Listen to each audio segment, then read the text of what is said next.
I want to be the very best, like no podcast ever was. Bum, bum, bum, bum. Welcome to the Nerd Enthusiast Podcast. I am your co-host, Richard Eiley, here with my co-host, Matthew Morosi. Swing! No, that's gross. I hate it. It's Wayne's World. No, I know. It's fucking Wayne's World, man. It's fine. It was okay. You did the swing, too. You, thrust it into it. You can't just go swing. That's true. I appreciate the thrust. You gotta get in there, you know? It was you know what? You know why I didn't like it? Because it made me feel some kind of way. And I wasn't ready for that. I can understand that. What that swing was going to do to me in my worldview.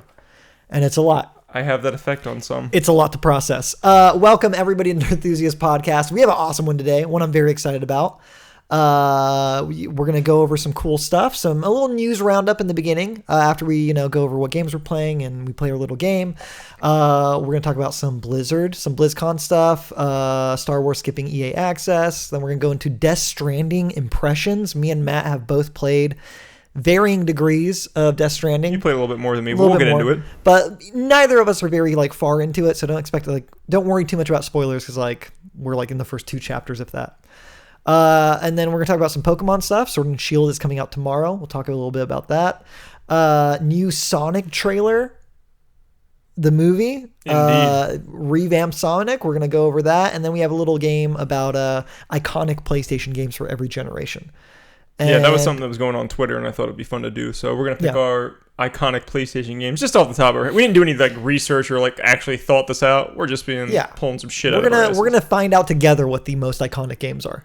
Indeed. It's going to be cool. All right. But before we can do anything, we do have to play So You Think You're Gen X. Hell yes. Matt, you're going to lose this one. Okay. I'm telling you right now. All right. Are you ready to lose? I'm ready to do something with my life. We all are. So Gen X, So You Think You're Gen X is Matt trying to prove that he is Gen X, even though he's a millennial. He wants to prove to us that no, he's not this disgusting apocalyptic generation that has destroyed everything. He's Gen X. He's a cool guy. So I read off the lyrics of Gen X songs for him to try and see if he can get it just by me reading them. And if he can't, he's not Gen X. And if he can, he is Gen X. Was that a good explanation? Yeah, it's a pretty good explanation. All right, thank you very much. All right, are you ready? Yeah, do you want to recap how many points I have? Yeah, let's do that really quick. I have 2 full points plus another full point because I had 2 half points. So I have 3 points and a quarter point. No, we go over this at the beginning of every podcast. It's a funny bit. I like it, but it's the truth. Not how Gen X points work, or So You Think Your Gen X points work. They're separate entities. 2 points, a full point cannot go with a half point, and a half point can't go with a quarter point. They're all separate. Is this your European roots coming out? Is it some metric system shit that you're pulling out? No. When 2 halves don't equal a whole? Might be some weird gypsy Slavic thing in me where you can only trade 6 goats for a pair of Levi jeans or something like that. But it might be something related to that. But you have 2 full points, 2 half points, and 1 quarter point. Sure. Half points and quarter points mean nothing. You have 2 full points, and that's how many points you have. Okay, are you ready? Yes. After 1 whole quart of brandy, like a daisy, I'm awake. With no bromer seltzer handy, I don't even shake. Men are not a new sensation. I've done pretty well, I think. But this half-pint imitation put me on the brink. I'm wild again, beguiled again, a simpering, whimpering child again. Bewitched, bothered, and bewildered am I. God, it's so hard when you say these and don't sing them. It's so fucking hard. You don't know this song. I don't. But it follows the rules. Can you repeat it again? Yeah. After 1 whole quart of brandy, like a daisy, I'm awake. With no bromer seltzer handy, I don't even shake. Men are not a new sensation. I've done pretty well, I think. But this half-pint imitation put me on the brink. Okay, it's a woman. Okay. That's a 16th of a point. Okay. We're getting the gender of the singer. It makes me think it's like an R&B or a rap song. Okay. Am I right about this or no? No. No. Why don't you take, and you're good at this, why don't you take a wild stab in the dark? Stab in the dark, Sheryl Crow. Okay, that was wrong. It was, it's Ella Fitzgerald. I would have never gotten this. The song is Bewitched, Bothered, and Bewildered. Would have never gotten this. It's an old-timey song, I think from like the 30s. And what? You said anything before 19 or 2006. Oh my God! You said, Jesus Christ! You said that was okay. The filth. A real Gen Xer would have got that. I think Matt's a millennial. Nobody would have got that. Fucking bullshit. Feels good. Matt, what have you been playing? Well, my wife played Luigi's Mansion, so I got to watch it. We didn't get to the point. We were trying to get to the point where you play as Luigi, and then I was going to play as Luigi. And she would play as Luigi. We can play co-op. Hey, we didn't get there quite yet. That's nice of you to let her play first and like get the hang of it before you jumped in as Luigi. Oh yeah, I'm not a douchebag. That's smart. Yeah. Okay, sorry. It's cool. Mm-hmm. So I didn't get to play as Luigi. We didn't get to that point, but we're gonna keep playing the game. At least she said we are. Otherwise, I'll play it on my own if she doesn't want to. But yeah. She said she's gonna keep playing it, so that's a good sign. She like it? Not as much as like a Mario game. Yeah. Her first comment was, "You can't even jump." Yeah, it's a big thing. That was her first like issue. It's weird. It's weird to not be able to jump in a game when you're not like a crazy big fan of games. You know, when you're not playing. Like, all these different... she's really familiar with Mario games, so. In every Mario game, you can jump. Exactly. He was called Jumpman. He was. So yeah, I can understand her frustration. Yeah, it's known. A little known fact. So we did that. That was cool. I liked what I played of it. There's Nintendo makes fun of themselves in the very beginning of the game, which you haven't started yet. No, I haven't even played. I picked it up. That's all I have. You'll enjoy it. It caught me off guard because I saw it's like they're not talking about that. Yeah. And then I saw the name of it, which was like it was 2 letters. And I was like, oh shit, that they are talking about that. They were like making fun of themselves. It's fucking awesome. Okay, I'm curious. Most people that grew up in the 90s would probably. Is someone who like has played the game, do they know what you're talking about right now? Somebody of my age would. I mean, like, if they know someone games. who's played the game like up to the point where you're talking like, well, is it a very apparent little tongue-in-cheek joke about themselves? Oh yeah. Okay. I mean, once you see the initials of what it is, and if that goes over your head, then you're not playing. You weren't paying close attention to games. Was it a Virtual Boy reference? It may have been. Yes, I'm good. 2 letters, I know it, baby. VB. But so you played a little bit. But yeah. Just kind of like fun. I hear it like the animations are really cool. Like it's very good, polished kind of game. Yeah, it looks good. It has like some Nintendo humor. There's a dog in it, which those scenes are always awesome. It's like Luigi has like a ghost dog. I've seen some videos. Yeah. So yeah, it's it feels like a Pixar movie. It feels good. Okay. It looks good. I'm excited to get back into it. Yeah, I'm excited to start it because I've heard nothing but good things, so I'm excited to play it. What else? I beat the campaign of Call of Duty, which was one of the best campaigns in Call of Duty. Matt requested that I ensure he talks specifically on the campaign of Call of Duty because you liked it so much. Yeah, it was really good. My favorite part was like in other Modern Warfare games, you're like on the ground, there's ground warfare, or like it's like World War II, you're in the trenches and shit. Yeah, which is cool. But this, you're like in multiple parts of the story. You are infiltrating terrorist like cells, and you're going inside like houses and shit. Okay. And you have to like clear out the houses. Yeah. It wasn't that difficult, but it was a lot of fucking fun, man. Like it felt very intense. So I think that really put it aside from like different Call of Duty games. So like the whole like infiltrating houses and stuff like did you like that it was like more mission based, or was it like the fact that like these missions were so it just felt really real? Like the game is called Modern Warfare, and this is the shit that's probably going on like in other countries around the world right now. Yeah. So like what Modern Warfare 10 years ago might not be quite the same, it's a little bit different now. So I feel like they did a good job of, seeing how, like showing you how things are different now. Yeah, that's interesting. Yeah. Okay, so like it felt authentic to like war as it is right now. For the most part. I mean, some of the shit's over the top and stuff, but I think they did a pretty good job of keeping it, very well grounded, which is, some of the Call of Duty games got like, they went into like outer space and stuff like that. Yeah, it's been pretty crazy for the last couple of games. Which wasn't bad. I mean, I liked Infinite Warfare's campaign, not their multiplayer, but their campaign was actually really good. But I got over the space stuff after like a few of, all that stuff. I needed to ground the game. So this one was, the campaign was great. And the multiplayer I'm still playing. Like this is the first Call of Duty game I can say that I love since like Black Ops 2. So it's been a while. It's been a while. It has been a while, as they say. So like, what do you have like an idea of like how you would like rate it or rank it? I still think my favorite is like Modern Warfare 2 is probably my favorite. Okay. This is competing heavily with Black Ops 2, though. Black Ops 2 is my second favorite Call of Duty game. Okay, so it's like right in that. It's in that top 3 for you. Yeah. Oh yeah. It might be. I had to keep playing. It might be better than Black Ops. I mean, I really like Modern Warfare 2 is almost like a place in time sort of thing. Like, I don't think I'd have a very difficult time for another Call of Duty game to beat that one. Yeah. I think the campaign might beat it. The multiplayer is where it's not as good as Modern Warfare 2, just because the maps are not as good. So when it comes to the campaign, like, is the story, the narrative itself, something that like really stuck with you? Like they jump around, so they jump around from people, like I was telling you before. There's like 3 or 4 characters you play as, so that they jump around in between these people. So you're not getting one person's story, but these people are working together as a team. So you do feel like a camaraderie between them, and it actually worked. I was worried about it at first, but it worked pretty well. I definitely, I don't know if it's something I would check out, because I've never, not since Modern Warfare 1 have I messed with the Call of Duty franchise, but I'd like to see it. I might try and boot up the campaign a little bit, play a little bit. Yeah, you should check it out. At some point. It's pretty good. Do anything else? Yes. Should we talk about Aladdin Lion King? Yeah, so you showed me that. I played Aladdin Lion King with my wife Claudia, and she enjoyed Aladdin. It took her a little while to get into. The controls are, it's an old school game. Yeah. But we didn't have a chance to play Lion King. I started playing Lion King on my own today. God damn, that game is hard. I used that rewind feature so many times. Jesus Christ. I don't know how they expected kids to do anything with that game. They didn't. They wanted you to play it forever, so you didn't take it back to Blockbuster.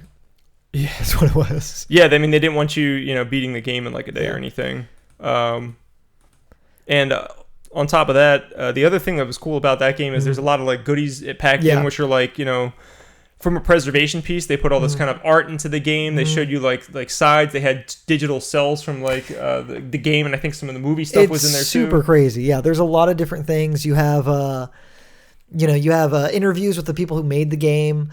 You have cells of like the animation artwork for Aladdin, like the animation of the game itself, like how they decide to animate, like basic concept art for like the animations of Aladdin himself, and that was really cool to see. And there's a lot of like preservation sort of stuff built into the game. On top of that, like it has some filters, screen filters for like the game itself, which I really liked to see. Yeah, those were cool. To kind of like emulate a CRT TV. So it's really good all around in terms of taking this game, not messing with it, and just bringing it into an HD platform and giving you everything you would need to make it feel fun to play. And then fucking Aladdin has like a Final Cut version. The Final Cut version is crazy. So yeah, that's like a new version that like fixes bugs from the original game that would have been fixed if they had more time to like develop it. So they kind of went back and like, it looks exactly the same, but it's just apparently smoother, and game breaking bugs just aren't in it, which is really cool too. Yeah, well, they weren't game-breaking bugs. They had like minor bugs, but they removed like the minor bugs out of the game. They basically made the game run smoother, which is cool because they weren't able to give you the Super Nintendo version because that was a different developer that developed that one. Yeah. So in place of you getting Aladdin on Super Nintendo, they gave you this Final Cut version, which is pretty cool. It's cool. That is cool. Yeah. I'm trying to think if there was anything else on there like. Oh, the demo from CES. Oh yeah. That was fucking crazy. They had the demo of Aladdin from CES, so this is like the first time it's been in the public eye since then. So they've revamped that for the game. Yeah, if I'm just thinking of like other games that if they took this level of care with, like porting it over, it'd be insane. Like Castlevania Symphony of the Night, I think came out recently in like a bundle pack with Rondo of Blood. Yeah. And like there's bare bones, no filters, no anything. Like to get all this background stuff is just really cool. And yeah. To credit the studio, it was Digital Eclipse who did the port. Put this together. Yeah, and the presentation of like showing you the menus and like how you look at different artwork and go through all that stuff and all different videos, like it's all just well produced, well put together. Yep. It's cool. And the last thing we checked out, Richard actually played it with me. I played it by myself. I played it with my wife again. She wasn't crazy about it. I think you were. You had Claudia play that? Yeah, she did. She must have hated it. She didn't like it very much. But I enjoy Killer Queen Black. Yeah. It was an awesome game. We were going to do that because I thought you could go head-to-head, but you can only go head-to-head online, which was a whole thing. Yeah, we were going to use it for Dual Action Hyper Turbo HD challenge, but it's not a challenge game. It's a co-op game, so we did something different. We'll talk about it then in the podcast. But it's co-op with like me and Richard. Yeah. Got 2 random people to play with us on our team, and it just puts you in a random group, and then you're against 4 other people, so it's 4v4. Yeah. So it's a 4v4 combat game, and basically there's like 3 ways to win. There's 2 queens that are fighting each other, which are like beefed up players who can like fly around and attack and like beat up other players. They attack. They also have to do defense. The queens have a lot of responsibility in the game. Yeah. Yeah, and then you can win by killing the other person's queen. So that's one way to win. Yep. And then there's a snail that sits in the middle of the map, a big ass snail that you can ride on, and if you can get it to your side of the map, and it takes forever, you can win that way. And then there's an economic win. Is what it's economic, called? Yeah. So you got to get these berries, and you have to take them back to basically, I don't know if it's like a hive or what. It's like your base. Yeah, you got to take it back there and throw. Yeah. Basically, you jump through, and it puts the berry inside of there. So if you fill up all the berries, you can win that way. Yeah. You kill the queen 3 times, you can win that way, or you ride the snail to victory. It's cool. Like, the thing that I noticed right off the bat is how you would almost use other ways to win, not to actually try and win, but to distract the other team from what you were actually trying to do. Like, you'll just stay on the snail, get him close. Because the snail, like, I didn't see any wins with the snail, but it was great because once it got close to the end, the snail is useless. The snail, yeah, there was a Russian guy playing with us telling us the snail is useless strategy. Don't even bother. I don't know why anyone. We won every round with those guys. Yeah, those guys. There's 2 Russians and us, and we won every single round. That's why they're gonna take over, Matt. Nah, they're good at video games and they're good at hacking our country. Apparently, yeah, sure. But it's cool. I liked it a lot. I don't know if I would buy it. You said it was like $30. It's $29.99. But on sale, I can see myself picking that up. If you have like a couple of friends and you guys like doing, just competitive shooters or games with each other, like, Overwatch or League of Legends or whatever, if you're into like those kind of like mindsets when you play a game, you can, I think, have a lot of fun with Killer Queen Black. A lot of strategizing, a lot of stuff that you do on the fly to figure out. More fun with friends than by yourself. 100%. I can see that. You played something too this week, right? I've been playing Death Stranding, which we'll talk about. I got to play a little bit more Outer Worlds, which I've really been enjoying. Not too much more to say on it. I think I covered most of it, last podcast where we talked about games. But I got my own ship, which is a huge moment in that game. I got my own ship, and now I can like go to other planets and stuff. And now like the Firefly aesthetic of this game has fully emerged. Like I can. When you say Firefly aesthetic, you're talking about the TV show. Firefly. Yeah, absolutely. Okay. Did you watch it all? No. So I heard it was fantastic, but isn't it like a season long or 2 1 season long, and there's a movie as well. Great thing about Firefly is like the sense of crew that you have, and that's a big thing that factors into the Outer Worlds. Like you get people on your crew, they come with you on your ship, they're hanging around your ship, you can talk to them between missions, between major events that you do. They'll talk about what just happened, you guys can converse more about them. And it just feels cool. It feels cool to have like your own captain's quarters. Every time you get someone in your crew, you can go to their room, and their room is like customized to their personality. Like cool. I have a engineer who has a bunch of engineering stuff, a wrench from her dad that like she got from her dead dad and stuff. So like a bunch of little things that you can look at and get more introspection into that character just by going in the room. So there's that, and then as you do more missions and stuff, your whole ship starts to change as well because you get more like decorations for your ship, and that's really cool. The worlds that you go to are super awesome. Like I've only been to a few right off the bat, but there's like a world that's like completely inhabitable for human beings because there's like it's covered with monsters and stuff, and there's like small little outcroppings of like people barely eking out. You have gone there, or you haven't? That one I haven't gone to. I've just read about it. I've gone to a ship though, like a city ship that was like the first ship to like colonize the whole solar system there. So it's like a neutral party ship that like a lot of people pass through, and it's super cool looking. It's like cyberpunk looking on the inside, a bunch of like stores and all that. So that's really cool. And like the first, world you go to is a pretty basic like sci-fi world where there's like 2 opposing factions or whatever. So like there's a lot going on in every world, and every world seems to have like its own sort of vibe, which I'm really excited about, and diving into a little bit more like that. That's something I'm just excited to see. Yeah, I hope that I have time to check it out. It sounds awesome. Everything you described sounds awesome. I'm not going to be playing. I know last podcast you were talking and you said that it was like don't play on the hard mode because it's like super like grindy, it's not worth it. And drink and stuff. I don't want to do all that, but I think I'll play it on normal if I can sketch out some time. Yeah, play it on normal and enjoy it. I like torturing myself in games sometimes. So I don't know, it's pretty cool. But yeah, that's what we've been playing. Matt, ready for a news roundup? I am. I'm gonna grab a beer. Grab a beer, Matt. I'm gonna go over. I'm gonna start us off. So 2 things that we want to talk about. Star Wars Fallen Order, Jedi Fallen Order is skipping EA access because of spoilers. Matt, you can walk in front of that camera. Matt is crawling on the floor right now to get a beer. I hope that they can see the top of your head or something as you're fucking doing that. So listeners, I'm very sorry. Matt's distracting me in a big way. I love it though.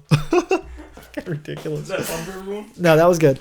That was phenomenal. This is gonna happen at least 2 more times. Yeah, I think you should just walk in front of the camera. Yeah, just own it. No one cares. Live it. Who cares? No one's watching. No one's watching. We got 40 viewers last podcast. Thank you very much. We're moving up. Moving on up. So yeah, Star Wars is skipping EA access because of spoilers. That's like what EA has cited.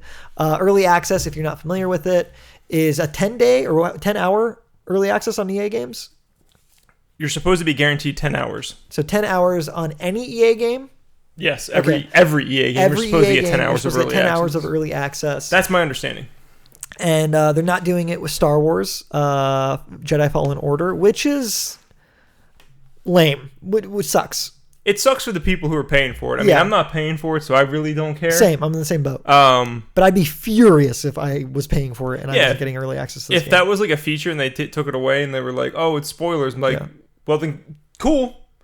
You give me my $10 back this month. Yeah, exactly. That's what I would say. Or the whole year. That's the biggest game of the year. Like that. If I were to sign up for EA early access, it'd be because of that game. Right. That's the one I want to play early. If I was in charge of EA, I'm sure they're not going to do this because it's going to make them lose money. Yeah. But I'd be like, everybody gets a month or 2 months of EA access for free because we weren't able to do this because we were worried about spoilers. My brain thought as like a corporate overlord, and I was disgusted by what you just said. It almost made me vomit. Give back money to people? No.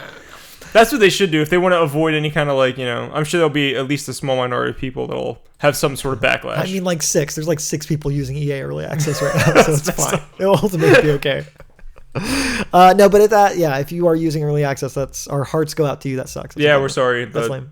We don't want it spoiled anyway, so I'm not that sorry. That too. Yeah, those guys wouldn't even be cool about it. They'd have no chill. They'd be streaming it. BlizzCon happened since the last 2 weeks. Matt, you kind of want to feel yourself over BlizzCon, right? I just want to say that I was right. That's all. I just want to say it. So Matt said there was going to be like no actual backlash at BlizzCon. I said it would be very quiet. Like if there might be some protests or something, but there wouldn't be. There were some things. Yeah. But overall, it was pretty much what I said. Yeah, it was pretty chill. You pretty much nailed it on the head. But we do want to go over game announcements that happened. 3 of them. 2 of them. Diablo 4 was announced. Overwatch 2 was announced. And then WoW's new expansion, Shadowlands, was announced. We're not going to talk about WoW. But we can go over Diablo 4 really quick. Sure. It's looking like a grittier, darker looking Diablo, kind of back to its Diablo 1 and 2 roots. That was a big walk back from Diablo 3, which was more of a fantasy looking game. They showed a really long cinematic trailer. Did you watch that, Matt? No, I did not. It's boring. Again, that's why I didn't watch it. Well, yeah, it's fair. No, it's not. I don't know. I'm not. Here's the thing. These aren't games that I'm interested in, so I'm going to be like, I'm not going to be negative, but I just don't care about these. Neither of us are super interested. We'll go over it pretty quick. But that's the thing I do want to mention with like Blizzard that kind of like annoys me, is it feels like they put so much effort into their cinematics because they have such a awesome cinematics department for their trailers, and I just wish that like level of quality and that level of just like stellar workmanship exists in their games, and I feel like it never kind of does. So yeah, they showed that you can ride horses. The game's isometric, that no change there. It's gonna be using a shared online world. You cannot play offline. And dungeons specifically will be instanced for solo or partied players. And in the overworld, you're going to see players in towns and safe areas, like a lot of them. And then when you go to like desolated areas, it's still going to be a shared world, but you're going to see less players walking around. They're going to like kind of... Sounds great. I don't know. Like I was hoping with a Diablo 4, like they were going to come out with something really cool and different. I've never been too big a fan of the series. I don't like the isometric look. I think it always looks dated, and I think it still does look dated here, even though they showed some cooler looking, environments. But yeah, I don't know. Matt, you've never played Diablo, right? If I was going to play Diablo, it certainly wouldn't be a shared online universe where I have to be connected 24/7. I would go back and play Diablo 2 if I wanted to play Diablo. Most people do. And there's designated PvP zones, which was something that was supposed to come, I think, in Diablo 3, but never did. So, I don't know. People seemed okay. Fine, I don't know. It looks like another Diablo. And people seemed fine with it. No one seemed up in arms about it. So that's okay. Overwatch 2... What was it? Do you. If you want to do Diablo, do it. Overwatch 2 also showed a really long, beautiful cinematic trailer. Jeff Kaplan commented on the release date. He said, I don't know. I have no idea when that game is going to be out. At least he's being honest. PvE. It's going to have PvE story missions and hero missions. I got Vermintide 2 vibes from all that kind of stuff, all the PvE stuff. Doesn't look like Did they make Vermintide also? Was that them? No, okay. That's a completely different. That's just the vibe I got from them. Gotcha. From like how their PvE is going to work. It doesn't look like a full-blown campaign. It doesn't look like a full-blown like story, like, specific maps built for this like story in mind. It just looks Who made Vermintide, do you know? I don't know off the top of my head. Okay. Some Slavic people, I'm not sure. It's a Warhammer game, right? Yes, yeah, okay. It is. So another weird thing about Overwatch 2 is the new PvP maps and PvP mode that they added, Push is the name of the mode, are gonna be included in Overwatch 1. So if you have Overwatch 1, you still get those modes, which means Overwatch 2 is more just expansion than anything. Like all you're getting is PvE modes that you're paying for on a different SKU. It doesn't seem like. It seems they don't want to split their player base. That's what they don't want to have happen. I get that. Yeah. But why would you, what incentive is there to really buy this? And how? My bigger question is, how much is this actually going to cost? Are they going to slap a $60 price point on this? I think so. That's absurd. Yeah, it is. That's absurd. That's what it looks like. They need, and that's like the weird thing about this BlizzCon is like, it seems like they didn't have anything really amazing to show. And it seemed like they really needed it. And like you said, like the outcry against them, it kind of faded away. It fizzled out. Of course it did. They're like, oh, look, Diablo 4. They're like, so it seemed like, it worked. They got us. They got the laser pointer out and y'all cats jumped real quick. Come on, Blizzard fanboys. Just kidding. You be a fanboy. It's fine. Look, with Overwatch 2, here's my advice to Blizzard. Yes. Price the goddamn game at $19.99. Throw some exclusive skins in there you can't get anywhere else. Yeah. And everybody will buy your game. Yeah, I like that. If you price it at $60 with no exclusive stuff, is that really a big enough incentive for? Sure, there's going to be some people that pay $60, but they're going to be such a minority of people, in my opinion. For PvE modes, I don't think. I don't know, maybe if they're moving towards a PvE game type because like they see that's more popular or they're chasing trends or whatever, maybe that'll work. Without a full-blown proper campaign where you're going through like dedicated campaign levels and it feels like something truly, immersive like Last of Us or Half-Life or something like really deep. I don't think there's any reason to call it Overwatch 2. Yeah, if there's not a full campaign, then don't charge full price. Yeah. We'll see. Maybe see what $20, $29.99, something like that. We'll see what the story missions and stuff look like, and see if they're worth a damn. But I have my doubts. It looks pretty shallow. Matt. Yes. Are you ready to talk about Death Stranding? Yes. Where do we even start right now with this game? Well, I think we should start where we're at. Okay. I am only 3.5 hours into the game. Okay. So that's where you can get, do you know where I'm at in the game. Do you know what chapter you're in? Have you finished the prologue? I don't know. It's possible you finished the prologue. It's possible. It's, 3.5 hours. Maybe I got through a prologue. It's possible. It's very possible. I'm about like 12 hours in. I think I'm in chapter 2. Looks like I'm getting close to finishing chapter 2 and moving into chapter 3. Pretty early on. But I think we've spent enough time with this game to know that it's really weird. Right? Very different. It's definitely weird. Different sort of game. Without a doubt. And I'm specifically not just like, because I think that goes around so much with Death Stranding is it's weird because everyone has been like, oh, Death Stranding's so weird. What is it about? It seems so complex. When it's really not super complex, I don't think, in terms of like the story. I think the weird thing about the game is like how it plays. It's a delivery man game. Yeah. You're a delivery guy. and you're stacking boxes on yourself and trying to make sure your center of gravity is okay so you don't fall over while you're delivering these packages. And like the gameplay loop is you getting better at delivering packages. There's not really any, there's enemies, there's threats to you, but the game isn't about seeking out these enemies and killing them. It's mostly about avoiding them, if anything. And it's, I don't know. What do you think? Give me your thoughts on this game. I can see why the game is very divisive. Okay. I totally understand that. I totally see why some people think like, oh man, this is like such an amazing game. Cinematically, I think it's one of the best looking PlayStation games. I think it looks great. Yeah, some of those cutscenes are insane. Right. Just very pretty. They look awesome. They obviously paid actors tons of money to be in this. They have like, actors from movies in there. Mads Mikkelsen's in there. Just a bunch. Norman Reedus.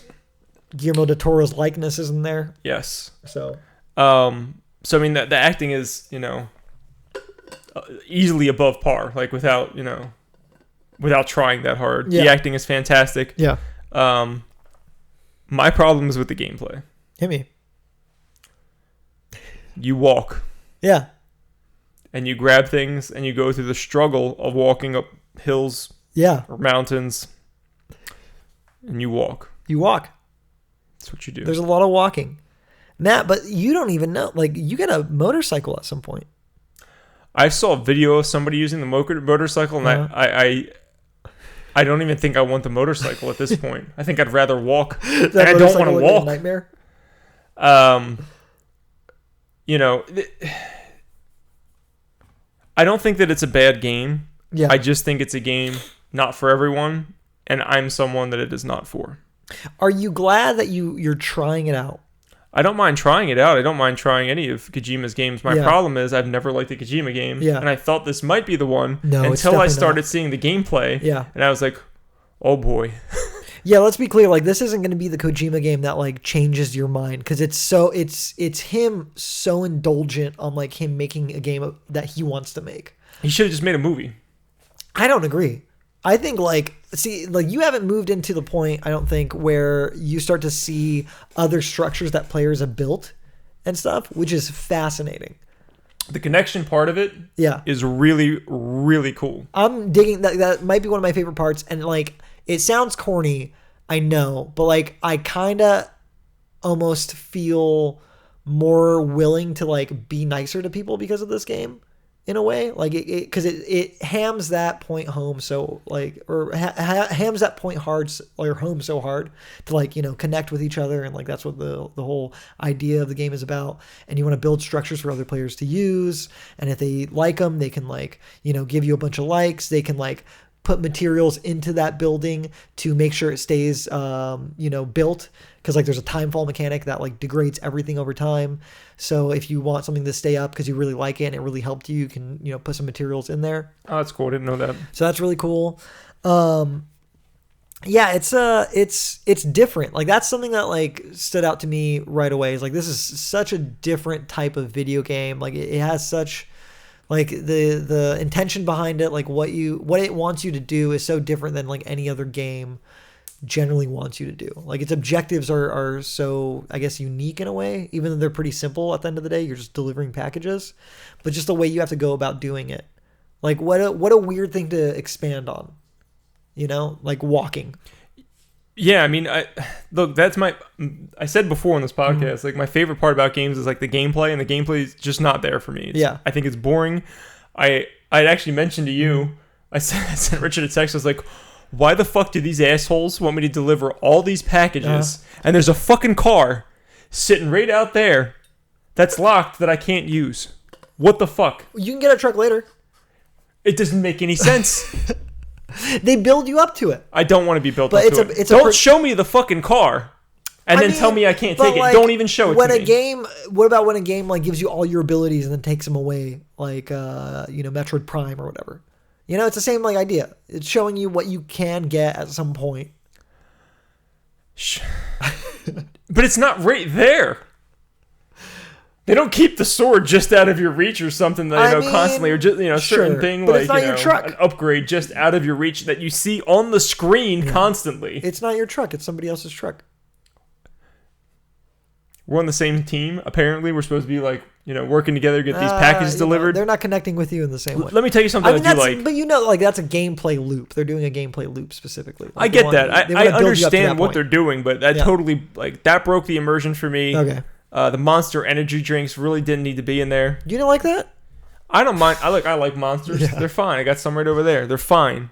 They just don't need to be in the game. Okay. What I did like, though, there was an interaction, multiple interactions between the characters. This is where the game really shines for me. I like Sam's pessimism. He had a whole conversation with your mother. I won't get into what happens with that. Yeah. But his mother is extremely optimistic, and he is extremely pessimistic. Yeah. And seeing both sides of that was awesome. His mother said, if we don't all come together again, humanity will not survive. Yeah. And Sam consistently says America is finished. So throughout this whole conversation, his mother's like just trying to convince him to be, to look at things more positively, and that she believes we can bring back America, and he's just being pessimistic the entire time. And like you learn pretty quickly, like that's his character. That's who he is. And I think that's a good stand-in for like the majority of Americans who like kind of sit on the middle or in the middle of like divisive political discussions or whatever it is, like here and now, is like most people are just pessimistic about it. Like they don't like, no, it's so like it's fucked. Everything, like no one wants to talk to each other, no one wants to come together. Why would I bother to like try and make things work? Because no one else That's why some people won't vote. They're just like, I'm not going to vote because it doesn't matter. It doesn't matter, exactly. And Sam does really like represent that kind of like vibe. That's an interesting point, actually. Like, and then I mean I also, just with the basic time I spent with it, I understand why Sam's pessimistic too. I mean, I would have a bleak outlook on life if I lived in that world. Yeah. And then not only that, the people that you work for are constantly manipulating you. Every time you turn around, you get shoved into some sort of contract that they're like, oh, you signed this, you agreed to this contract. You gotta do this. I didn't agree to shit. They gotta move the plot along. And it's obviously been happening for a while because his character is so like, fuck. Just over it. Just like whatever. Wow, Matt, you really relate to the Sam guy. I do. Look, this is the best part of the game for me. So he just feels fucking beaten down. He's like, what the fuck ever? Just give me the goddamn package. Like that's what he wants to say. He's not saying that, but he's just like, fine. Just do it. Fine. So everybody's manipulating him this entire time, which I think is awesome. It's what else? Were you gonna say something else? I was gonna talk about one other interaction. I don't remember the context of it, so I'll just read it. You are already on the clock, says Deadman. Kojima's main point... Oh, this is the main point of the game. We can move into that later, probably. Okay. You want to hold off? Let me see if there's anything on my notes here that I want to like go over. I like the world. I like how they've been building out the world. For me, I'm a bit quite a bit deeper than I think you are in terms of like just learning about the world and stuff. Like they show a lot. Like this game is pretty explicit with like what it wants to tell you, which I really like. It's explaining like the world of Death Stranding. It's telling you what Death Stranding is pretty early on. It doesn't like throw it in your face. I don't feel like it does too much like crazy exposition. There are long cutscenes in this game. I think that's like one of my biggest critiques is early in the game they front load a lot of cutscenes. I'm 3.5 hours in and I don't know if I'm through the prologue or not. Yeah, I think I've connected the first like part to the city. Okay, I think you might be past the prologue then. I think you're probably in chapter 1 now. Okay, I don't know. But like the game front loads a lot of cutscenes. Like in the first like hour or 2 hours, like you play maybe like 10 to 15 minutes, which I think is an issue. I don't think you should ever really do that with a player. So that was kind of a bummer.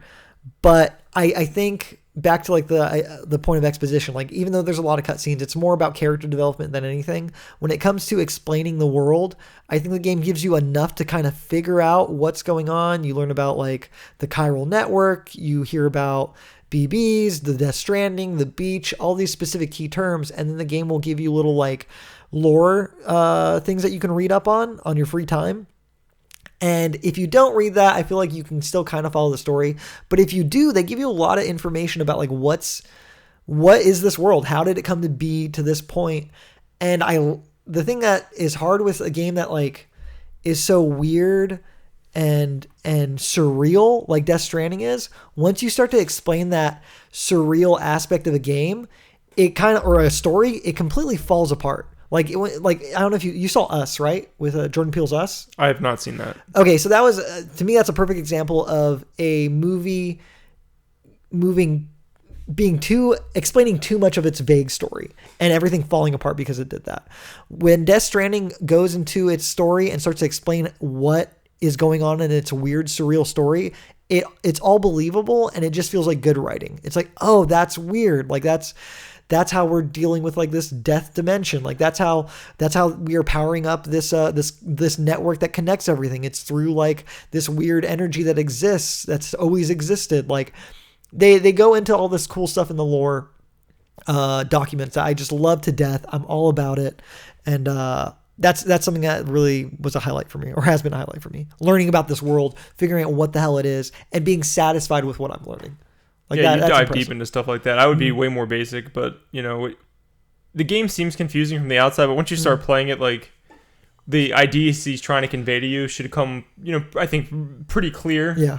What he's saying about the world today. A lot. You can take it for what it is. Everybody's going to interpret this differently, you know. But if you pay attention to the way the world is today, I think you can get a lot of points out of what he was trying to say. Yeah, I think he's clear in that way too, in terms of like the themes that he's trying to present and all that. I think that's all pretty cut and dry. And if you want to get deep, like you were talking about, you can get into that lore if you want, or you can take it on a surface level. So I think that look, there's nothing I can say that's truly bad about the game other than it's not fun to play. Mm-hmm. That is my only problem with this game. This is not fun to play. It's not fun to play. And I'll admit that too, as someone who's been really enjoying it. It's not a fun game to play. It's plotting, it's slow, it's really just strange. But I can't put it down, and I keep coming back to it, and I can't wait to play it again. Here's how I know I won't play it again. Yeah. I spent that 3.5 hours thinking, why don't I just put on Call of Duty? The entire time, that's all that was going through my head. Do you think... So I have this idea that I think like everybody should play this game. I don't know if you should like... I don't think most people are going to enjoy this game, but I do think everyone should try it out. I don't think you should pay $60 for it because half of you aren't going to enjoy it and half of you are going to think it's the best thing that's ever been made. Mm-hmm. But if your friend has it and you're curious or you just want to give it a shot, borrow it from your friend or something like that. Yeah, you try it out. Yeah, if you can get a hold of it without like or rent it from rent it. What the hell is it called? Redbox. Redbox? Yeah, I think so. Whatever. If you can get a hold of it without like spending $60, Look at you, Bend, Oregon. They still have one there. They have one really? Bend, Oregon has the last Blockbuster. So jealous. Respect. So sorry to throw you. No, I all I was gonna say is like I think it's worth trying out just to see how weird and different a game can be in terms of how you play it and what the gameplay mechanics are. And that's really my big final point on the title. I'm going to keep playing it. I don't know if it's going to be my favorite game of the year. I don't know if it's going to be my favorite game of fall, but it is a very different experience and I appreciate it for that. And it's a very well polished game, I think. Yeah, so, it looks great. The acting is great. Like there are many things that are great. It's just, again, not fun to play for me. Yeah, no, I feel you. I understand. I get a weird enjoyment about like delivering packages, which I'm worried about. I can see that though, because when you're working together with other people, like other people leave like ladders and stuff behind. And, like, I went out of my way if ever I used a ladder or something. I made sure I liked it, before I left because you can. It's weird when you start like going out of your way to build something for someone. Like I remember there was this big ravine that I wanted to cross over with my bike and I couldn't because it was a plateau in between two ravines that kind of went around the plateau, right? And to get around it would be just a pain in the ass. I had a bunch of packages and I was on my bike. I didn't want to let go of my bike. And what I came up on was a bridge crossing one part of the ravine, but that second part of the ravine was not crossed over. So I can get onto the plateau, but I couldn't get over. So I was like, I'm going to fucking finish this guy's job, like what he did. So I got to, I went back to the base that I was like, had come from. I got some metal materials. I brought those over, built the bridge, went back, got the materials to like finish the bridge, because you do the foundation, then you build it, and built that second bridge. And like, you could just cross over that plateau now. And that just felt super cool to do. Right now it's there for other people as long as it doesn't deteriorate. Exactly. That's cool. And like, it's just, I don't know, that's something I would not have done if I didn't think like other players would have used it. Right. It's going to help you and other people. Like, it's cool. It's cool to know like, oh, me and it wasn't just me, it was the other guy who put up the first one who was like, fuck it, I'm not gonna do two, are you kidding me? And I was like, I'll finish it, I'll do the other one then. Like we didn't communicate, we didn't talk, it's just his bridge was in my world and I was like, let me do the other one, dude. There you go. And that was cool and that was weird. Like what other game can I think of that, like, gave me the same opportunity and feelings that this game did. Journey has some similar stuff for sure. That's the only thing I could think of, like where you're interacting with someone without speaking to them, and it's like it's a weird thing. And then the beautiful thing about Journey was you get through the whole game and you're like, I thought for a long time in Journey there was one person with me for a long period of time, and I was so disappointed when I lost that person. And there were so many people that showed up on the end credits that I knew that couldn't have possibly been that one person for that entire time. Dude, my first experience with Journey, I picked it up on PS3 when within the first week of it coming out. I had it day one. I had it. I beat it that night. I was so into that game. The entirety of that game I went through with one guy. That's crazy. What? One guy, and I'll never forget. You got to the end credits, and just one guy's name came up, and I sent him a friend request. I'm like, "That was amazing, thank you so much." And he's like, "Yeah, I was playing it with my son, and he loved watching it." And I was like, "That's fucking nuts." Went through the entirety of that game. There's a part where it's one of the snow areas. We're talking about Journey right now. I'm so sorry, we're getting off topic. No, this game is awesome. You should all hear it. It's awesome, and I think it does have a lot of the same DNA that Death Stranding does. It's completely different gameplay wise, but the feelings are there. 100%. This idea of community and working together. So I was in the snow part of that game where there's a lot of sentinels that are flying around, and I was fucking going with this guy, and we had played the whole game with each other, and one of these sentinels gets me and throws me all the way down to the bottom of the mountain. And I'm like, fuck. I was barely alive. I had a little bit of scarf left. And I was like, all right, I'm going to try trucking back up. And it took me no lie, 20 minutes to get back up that mountain by myself. And I'm like, this guy left. He's gone, whatever. And I get to the top of the mountain and he's still fucking there. That's crazy. And the second he sees me, he just starts mashing the circle button to let me know he sees me. And he's cheering me on. I'm like, oh my God, you're right fucking here. So yeah, that's crazy, man. I think this game and Journey do have a lot in common. And it's funny you say that because I saw someone on Twitter post, because Kojima talked about this game being a new genre, a Stranding game is the new genre. And someone was like, Journey is a Stranding game. And it's like, yeah, it totally is. Yeah. It totally is a game that connects people in a very similar way. So that's cool. Yeah, that's the closest comparison I would have. I mean, again, the gameplay is nothing like it. Yeah. And if you're wondering, well, how did I like Journey and not Death Stranding? It takes about apparently 40 or so hours to beat Death Stranding, and it takes 2 hours to beat Journey. No, so it's like 6, but it's short. It's very short. A one play one night through setting. Yeah, 100%. So if I could play through Death Stranding in a night, I totally would. Yeah. But I'm not going to dedicate more time. You played 3 hours and you're not even in the game yet. No, I did. I can't. Yeah, it's a long game. That's another possible complaint. I'll see how I feel at the end of the game. If I felt like it went too long, maybe I will. Oh, and before I forget, you can take all my opinions with a grain of salt. I got a code for free, so. Oh yeah. I'm not that crazy about it, as you can tell. But if you don't believe me, that's fine. But you're saying you wouldn't pay $60 for it, and I think that's a good thing to say. I would not. Yeah. So I mean, I think that's a good insight to have. If you're worried about playing this game and you're worried about putting $60 down, I'm saying it's worth the price of admission just to see how weird it is. Some people though. Some people will be like, I would have paid $200 for that game. Yeah. But then the other half of the people are going to be like, yeah, I wouldn't, maybe $20. I feel you. Rent it. It's a rent. Yeah. Play it from some rent it from your, borrow from a friend, rent it. If you like it, then go buy it. It's very divisive, and I can totally see why. Let's see. Matt, do you think this game is going to sell well?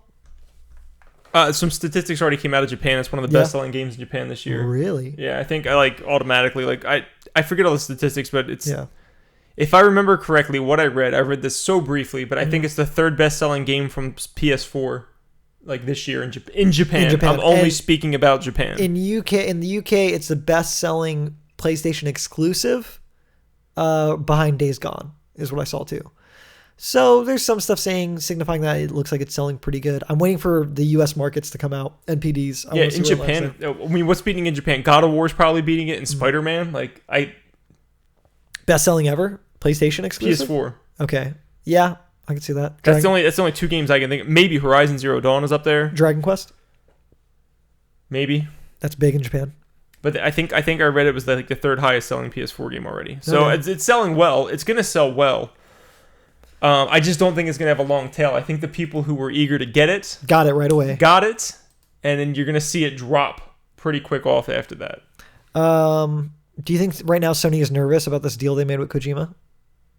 No, I don't think so. No, you think? I think they knew exactly what they were getting. They got a lot of buzz from this game. Oh yeah, they did. They're gonna sell PlayStations because of this game. Yeah, you think so? Yeah. I think there's a lot, especially in Japan. Do you think like the review disparity, people like so conflicted about like where they stand on this game, like actually is helping this game because people are talking about it so much?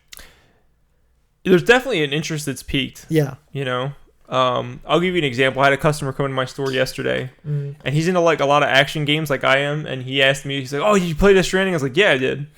And he's like, "Oh, do you love it?" And I'm like, I just looked at it. I was like, "No, dude, no, fuck no." He's like, "Are you serious?" He's like, "The videos I saw look awesome." I'm like, "Dude, the game is good. Yeah, it's a good, fundamentally good game. Yeah, it is not fun to play." I was like, "Take that what you will. Everything else I liked about it, but it's not fun to play, so it's not for me." And he ended up not buying the game. Do you think you'll keep playing it, Matt? No. Or are you done? You're done? No, you don't want to give it like another 3 hours? No, my time is so valuable. My time is like, I'm glad the most valuable thing that I have. Absolutely not will I be playing this game anymore. I'm really happy you tried it out.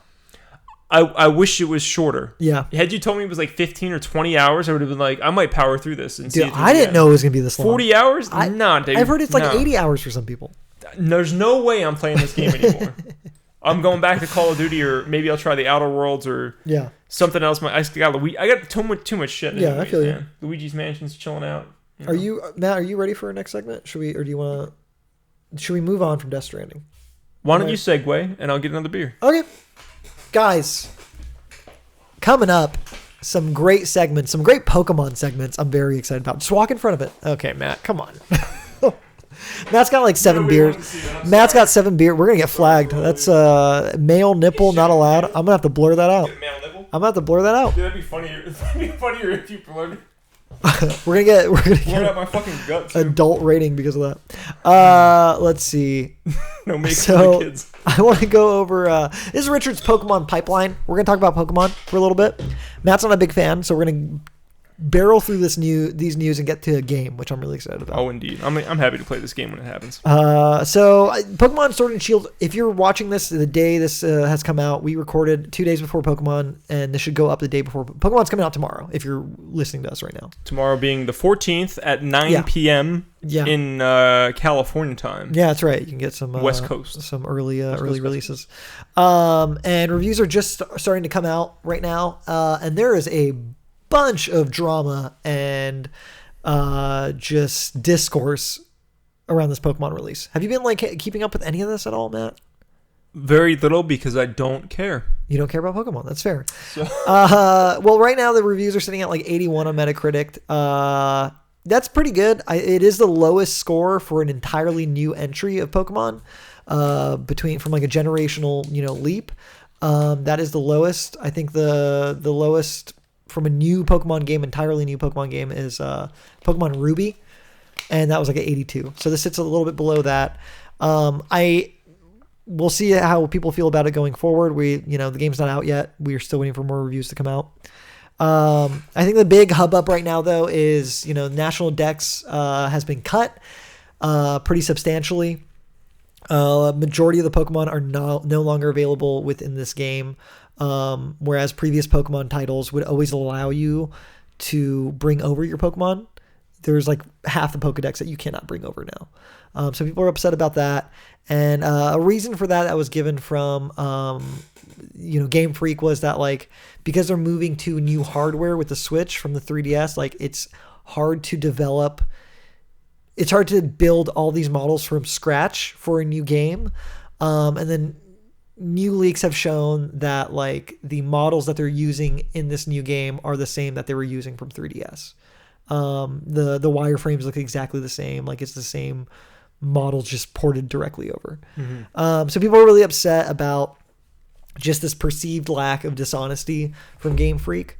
I think they could have said what you were talking to me about earlier. I think they could have said it's too hard to balance, like over 1,000 Pokemon, which just even if it's not the truth, just say it. No, like it's a better thing to say than we can't do the models, and then somebody data mines and it's like, here are the models. It's so weird. It's so weird to like put that out. And the balancing thing makes sense, but it's weird because I'm trying to think if Game Freak ever said that, because I feel like that was propagated more by people defending the fact that they were cutting Pokemon, like, oh, to balance it is really hard. So I'm wondering if Game Freak specifically said that. If so, it makes sense. It just makes more sense than them saying that, and then being able to find out that they're kind of lying about it. And from X and Y, they apparently future-proofed all Pokemon by like building really high-quality models that would transfer over to HD formats. So it's a weird thing that they said that specifically. And I don't know. I'm really curious to see how this all pans out for Pokemon. I'm pretty bummed about Sword and Shield, not just because, the national dex has been cut, but because I just don't think the game looks as awesome as I was hoping it would look, being the first ever console release of a Pokemon title, of a new Pokemon title. It just looks kind of bleh. And I'm hoping, the next game that comes out will be a little bit better since they had more, experience with the Switch. What it reads to me, though, with like the cuts and all this weird stuff about the game, is it just seems like it was rushed. Like, it just seems that people aren't, I feel like it would benefit Pokemon to just go away for a little while. Yeah. Just go away. I'm not saying go away for a decade. Go away for like 2 years, 3 years. Yeah. I mean, look what Assassin's Creed did. Come back with the Origins. It went away for 1 year. Yep. Took a year off, so it was like a 2-year gap. Yeah. And they came back with Origins, which built a foundation for an awesome, awesome game. Yeah. Just go away for a little bit. Yeah, I wish they would. I wish they would, but we talked about it before the podcast. Like, because they're such a big franchise and they have stuff that depends on the game, like the anime, the trading cards, all these things revolve around the games coming out on a yearly schedule. It seems like that they can't like pull back, which is just unfortunate. And they refuse to inflate your team. And they refuse to do that. They don't want to hire up because they're worried that like it's gonna hurt their cohesion and they're not gonna be as cohesive as a team. But the way that the games look, like it doesn't look like a cohesive team is making these games. Like they look kind of subpar. Here's the deal with managing people. This is something I've learned from years of experience of managing people. If you don't give them the opportunity to fuck up and make mistakes, they're never going to learn. You're going to get mediocrity until you decide to let people do different things and try different things. Let them try to fuck up. But eventually, somebody's not going to fuck up. Somebody's going to hit fucking gold, and you're going to be happy as shit that you did it. I wonder if that's like what's going on at Game Freak, is like they're afraid to take risks with like who's ever managing that needs to take a step back and be like, we're going to bring in new people. We're going to make multiple teams so they have more time to develop these games.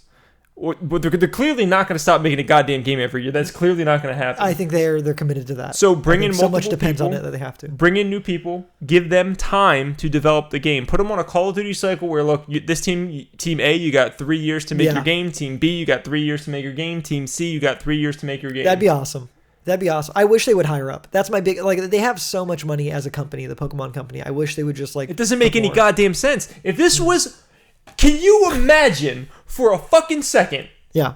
If Activision owned this company, they would have 17 different studios. Yeah. There'd be 15 Pokemon games every year. I'm not saying that that's a good thing. I'm just saying there's a clear difference between America and Japan. Like, yeah.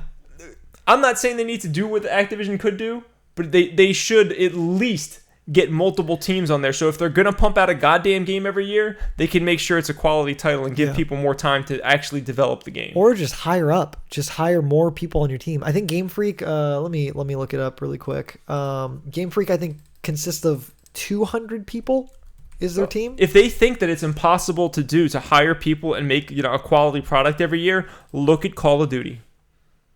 3 different teams making 3 different, Call of Duty products on a 3-year cycle. It is possible. How many employees do you think work at Game Freak? I think 200 is probably a fair amount. 250. 143 people work at that company, making these it's bananas. These crazy selling games. There was probably 143 people that made Super Mario Brothers 3. Think about that. No, it's probably like 8 back then. Yeah, no. Original Mario was probably like 8. Yeah, okay. By the time Mario 3 came around, it was you're right. It was probably at least like 75 to 100. It was in a fucking movie, bro. It was, man. The movie you have yet to see. I know, I need to watch it. You do. All right, so yeah, I just kind of wanted to talk about Pokemon for a bit. I'm interested to see what's going to happen. I feel bad because it does feel like all this outrage that's happening around like these leaks that have been coming out is like overshadowing what the game might be doing well. There might be like a lot of great things that are in this game, things I'm interested in hearing more about, like the wild areas that's getting completely overshadowed because people are this upset. The wild areas. I'm all about the wild areas. Breath of the Wild, baby. But because Matt was so generous and allowed me to talk about Pokemon, I wanted to play a game with him, a Pokemon game. He's going to embarrass me. That I think Which I agree to, so it's my fault too. You're excited. I came up with a name, so I'm excited. You came up with a name. This Pokemon is called Is It Pokemon or No Waymon? As in, No Waymon. That's not a Pokemon. No Waymon. The game's pretty simple. I say a name of a thing as if it's a Pokemon. I'm going to say, what is a blank? And you're going to tell me if it's a Pokemon or No Waymon. Matt, do you understand these terms? Mm-hmm. Okay, excellent. Let me move this so you don't take a look. I'm ready to do it. All right. I'm going to dive right in. Hopefully I do better than the goddamn... You got 16 of these motherfuckers. Oh, 16? 16. All right. I got excited. All right. First one, Oxter. No Waymon. No Waymon. You're right. That's correct. Oxter. I thought the ox would get you. That's a noun. It's an outdated word meaning armpit. Oxter. We're also going to educate you a little bit this segment, so I'm excited. That's what you come here for. All right. Lantern. Education. What? Lantern. Land turd? Lantern. A lantern. Like a lantern? Lantern. That's a Pokemon. Matt, you're tearing it up. That's 2 points. 2 for 2. What kind of Pokemon do you think Lantern is? Fire type? No, it's electric water. Makes a lot of sense. It's a Pokemon that goes underwater and he has like a glowing ball in When it. I think lantern, I don't think fire. I immediately think electricity. It's one of my... I think you're going to do really well in this game. I'm excited. Toxapex. Pokemon. Yeah? Did you know that one? No. I feel like you knew that one. Just sounds like a fucking Pokemon. Achalasia. 3 for 3? You're 3 for 3. Achalasia. No way, man. Dude, 4 for 4. Matt, you are tearing this up. Achalasia is a disease. It's a rare disorder of the esophagus, the tube that carries food from the throat to the stomach. It is characterized by impaired ability to push food down towards the stomach. Achalasia. Ditto. I don't like that. That's got to be a Pokemon. Yeah, that's a Pokemon. That was like the easy one. That was like supposed to be my trick. You know what? You're destroying this. I'm upset. I only know like maybe 5. I know less than 10 Pokemon characters, and none of the ones you've said I know. I've never been so upset about a game not going my way. Troglodyte. No way, man. No way, man. That is a noun. It's a person who lived in a cave. Troglodyte. Gardyloo. Pokemon. No. That's a no. Oh, man. I was like so confident in that one. What did you say it was? Gardyloo. Gardyloo? That sounds like some Pokemon bullshit. I started to get pretty good at the here. That's used in Edinburgh, as a warning cry when it was customary to throw slops from the windows into the streets. Do you know what a slop is? Shit. It's like your dishwater and your dirty dishwater. So... throwing them slops in the streets. Gardyloo. Gardyloo is a good Pokemon name. I would use it. Voltorb. Pokemon. Okay, yeah, you got that one. All right, how about this one? Malamar.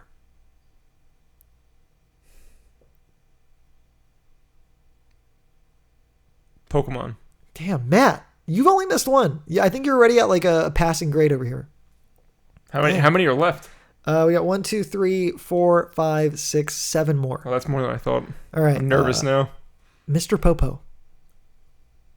No way, man. You're right. Way too on the nose. This is a bonus. Mr. Mime. Mr. what? Mr. Mime. Mime? Yeah. Pokemon. Man, okay. I was deciding whether or not to do Mr. Popo or Mr. Mime. And, I got it wrong then. No, you got them both right. Oh, shit. And Mr. Mime's not even on here. I just threw it out there. I was curious to see what you'd say. Okay.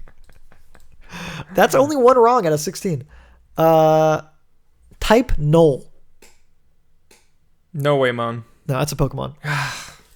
What kind of Pokemon do you think type Null is? It shouldn't have type in there because there's types of Pokemon. It's literally type :Null is the name of this Pokemon. That's a stupid Pokemon name. It's terrible. It's a horrible. They're just not even trying at that point. Okay. Are you ready for the next one? Yes. Borborygym. Pokemon. That's a Noamon. Oh. Do you want to know what a Borborygym is? The double, that sounds like some Pokemon bullshit. Yeah, it does, 100%. Borborygym is a rumbling or gurgling noise produced by wind in the bowels. It's when your stomach rumbles. Oh, that's interesting. A little Borborygym. It's a good word. Yeah, it's a good word. I like it. That'll be a Pokemon coming. It's going to eventually. Seychelles. Pokemon? No, that's a Noamon. That's a country. God, the Seychelles country? Yeah. That's embarrassing. Is an archipelago. I might have pronounced I'm sorry it wrong. if anybody lives there. Not the children. I'm sorry that. Wow, Matt. Pokemon. All right, so that's 2. That's 3. All right, I'm cleaning up now. All right, Baxish. I gotta go Pokemon. That is Noamon. Oh my gosh. That is a monster from Monster Rancher. Which is still some bullshit. Yeah, 100%. Got some dogs barking in the background. I'm sorry about the dogs. It's okay. No worries. I can't stop them. There's nothing we can do. We're just going to power through. We're going to power through. Solosis. Pokemon. That's a Pokemon. All right. Let's see. Let's count you up. 1, 2, 3, 4. No, I got one more. Okay. You got 5 wrong out of this 16. Damn, I was on such a roll for a while. I know. Just fell off a dead end. I started to get better at this game as I went on. Bobsy No way, man. Really? You got it right. Really? Bobsy doesn't. I thought I would get you no problem. That is Noamon. That is a great deal of fuss or trouble. Bobsy Cool. 1, 2, 3, 4, 5, 6. You got 11 right out of, 10 right out of 16. For not knowing many Pokemon, I'm really impressed. You tore it up in the beginning. Good job, Matt. Made up for my Gen X failure. That was, is it which Pokemon? You rigged against me. I had to. You let me. You gave me that free. That was, is it Pokemon or Noamon? All right. Matt, new Sonic trailer dropped. Yes. So, before we jump into the trailer, what is your history with Sonic? Sonic is my first video game ever. Really? Sonic the Hedgehog 2 was my first ever video game. Man, you kids. Yeah. I loved it to death. I'm a big fan of Sonic growing up. Played Sonic the Hedgehog 1, went back, got that. Sonic the Hedgehog 3, Sonic and Knuckles. Huge on that. Didn't pick up a Dreamcast, despite really wanting one. Greatest decision I ever made. I mean, it died fast, but it was a good system. Yeah, it's surprising how much quality stuff is on there for how a lot of it holds up too, man. I need to get my Dreamcast back here, man. You do. I'm so disappointed I don't have it with me. So yeah, I loved it growing up, but once the Dreamcast came out, I kind of missed Sonic Adventure. I played it at a friend's. I thought it was garbage then. I think it's garbage now. I don't think it's a good game. Sonic Adventure? Sonic Adventure. When was the last time you played that game? When did it come out?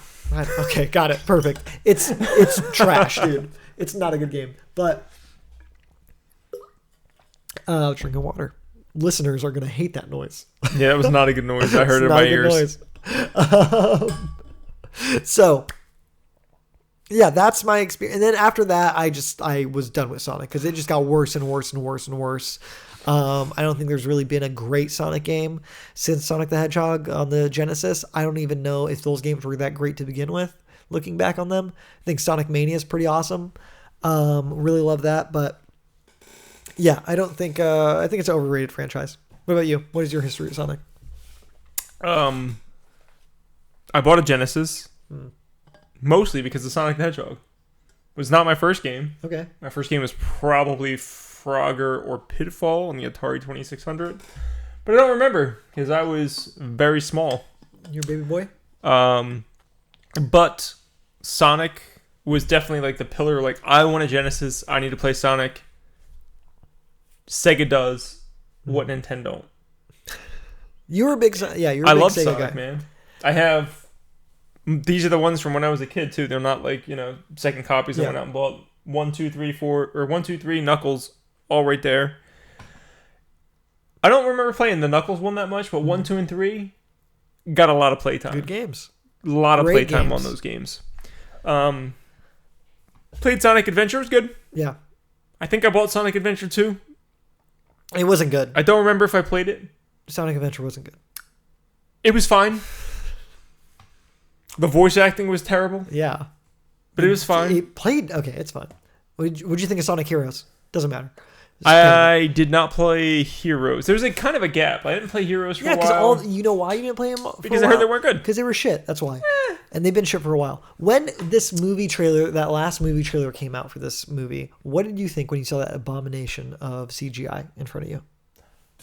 Real quick. Yeah. I went back and played Sonic CD recently. Okay. Very good Sonic I've heard game. good things about Sonic CD. You should play Sonic CD. Yeah. Sonic Mania, I have. I haven't played it yet, but I heard it was very, very, very good. Very good. It's genuinely just a good game. I might pop that in. That I think I might have it set it like Death Stranding. I might have a gap between games, so I might be able to pop that in and check it out. But as far as the film goes, but you were a fan of Sonic, like that was important. I am. I'm not embarrassed about it. People are getting all embarrassed about it. I like Sonic. If I showed you my Xbox 360 dashboard, I have like every fucking Sonic game on there. I don't think there's anything wrong with liking Sonic. I just don't like the games that are garbage. Right. I didn't buy Sonic 2006. I didn't buy that one. I didn't buy Sonic Heroes. There's probably a couple more, but I would say I own 90% of the Sonic library. So 90%? No, you don't. 90% of the Sonic library. I don't own like Spinball. Okay. I might own Spinball. So this movie comes out, this trailer comes out, the first one, and as a someone who Sonic was important to you growing up, like definitely important. Yeah, same. And Jim Carrey. And Jim Carrey's in it. I can go on a whole. I fucking love Jim Carrey. Another diamond of the '90s for sure. People gave him so much shit, but he was a fucking pillar. I love Jim Carrey. Of comedy at that time. People who shit on Jim Carrey are low IQ individuals. I think they're stupider than other people. Not only is he awesome, for comedy. Yeah. He's a very good actor. If you watch his dramatic roles and shit, he's fucking awesome, man. Like Eternal Sunshine of the Spotless Mind is an amazing film that everyone should see. Truman Show is fantastic. Cable Guy is good. Dude, Cable Guy is weird and awesome. Yeah, it's underrated Jim Carrey. Very good. Honestly, one of my favorites that he's done. Excellent. So Jim Carrey's in it. This should be a great romp. What'd you think of that first trailer? Not the one, the new one. Not the new one. I want to get into that. Yeah, I want to talk about this. Doctor. Yeah. I embraced the new trailer when it came out. Okay. A lot of people shit on it. I mean, I get it. Sonic looked like trash. Absolute abomination. Horrible. Oh, that first trailer, you embraced it. I embraced it. I said, I know what this movie is. Yeah. It's a garbage fire. And I'm going to enjoy every single second of it. Like, when I saw how bad he looked, it elevated the whole movie. I'm like, oh, I see. Exactly. This is so in line with the rest of the movie. The movie's going to be garbage. Sonic looks like garbage. I was totally beautiful. I was fine with it, even though he looked awful. Yeah. I mean, I wasn't going to ever enjoy this movie, but seeing that garbage Sonic made me kind of excited to do that. They fully got my money, like right away. You're giving me Jim Carrey and Sonic the Hedgehog together. Are you kidding me? I don't care what Sonic looks like. You put a pile of shit up there and mold it to look like him. If he's blue, I'm going to follow him. Some blue turds. So they redesign him. He objected. We can agree he looks good now, right? He looks a lot more like Sonic. Like, I think 85% of the way there. Yeah, I think there's a little uncanny valley still there, but for the most part, he looks, I think, pretty great. How do you feel about the new design? Are you happy with it? Are you excited still for this horrible trash fire of a movie? I'm still gonna go see it. Yeah. You give me Jim Carrey being Jim Carrey from like the 90s. This trailer made me laugh at one point. I don't think it's gonna be a good movie. I think I'm going to very much enjoy the movie for what it is. Yeah. For the garbage that it is. Yes. The part with the latte, it made me laugh. Oh. Where he's dancing, he turns around, his that's goat milk and blah blah blah latte. And he's like, I don't like you or something, but I love the way you make a latte. Yeah, exactly. Like so of course I want a latte. I chuckled. I thought it was funny. Jim Carrey, he can still get me. So you think this movie will be decent? What do you think? It depends on your interpretation of decent. It's going to be, I think if you were growing up in the 90s, if you have any affinity for Jim Carrey, you'll probably enjoy him. This is the first role he's really been like Jim Carrey himself. From the 90s again for like 2 decades. Mm-hmm. Like it's the first time you're seeing that again. Yeah. That's what I'm going to enjoy.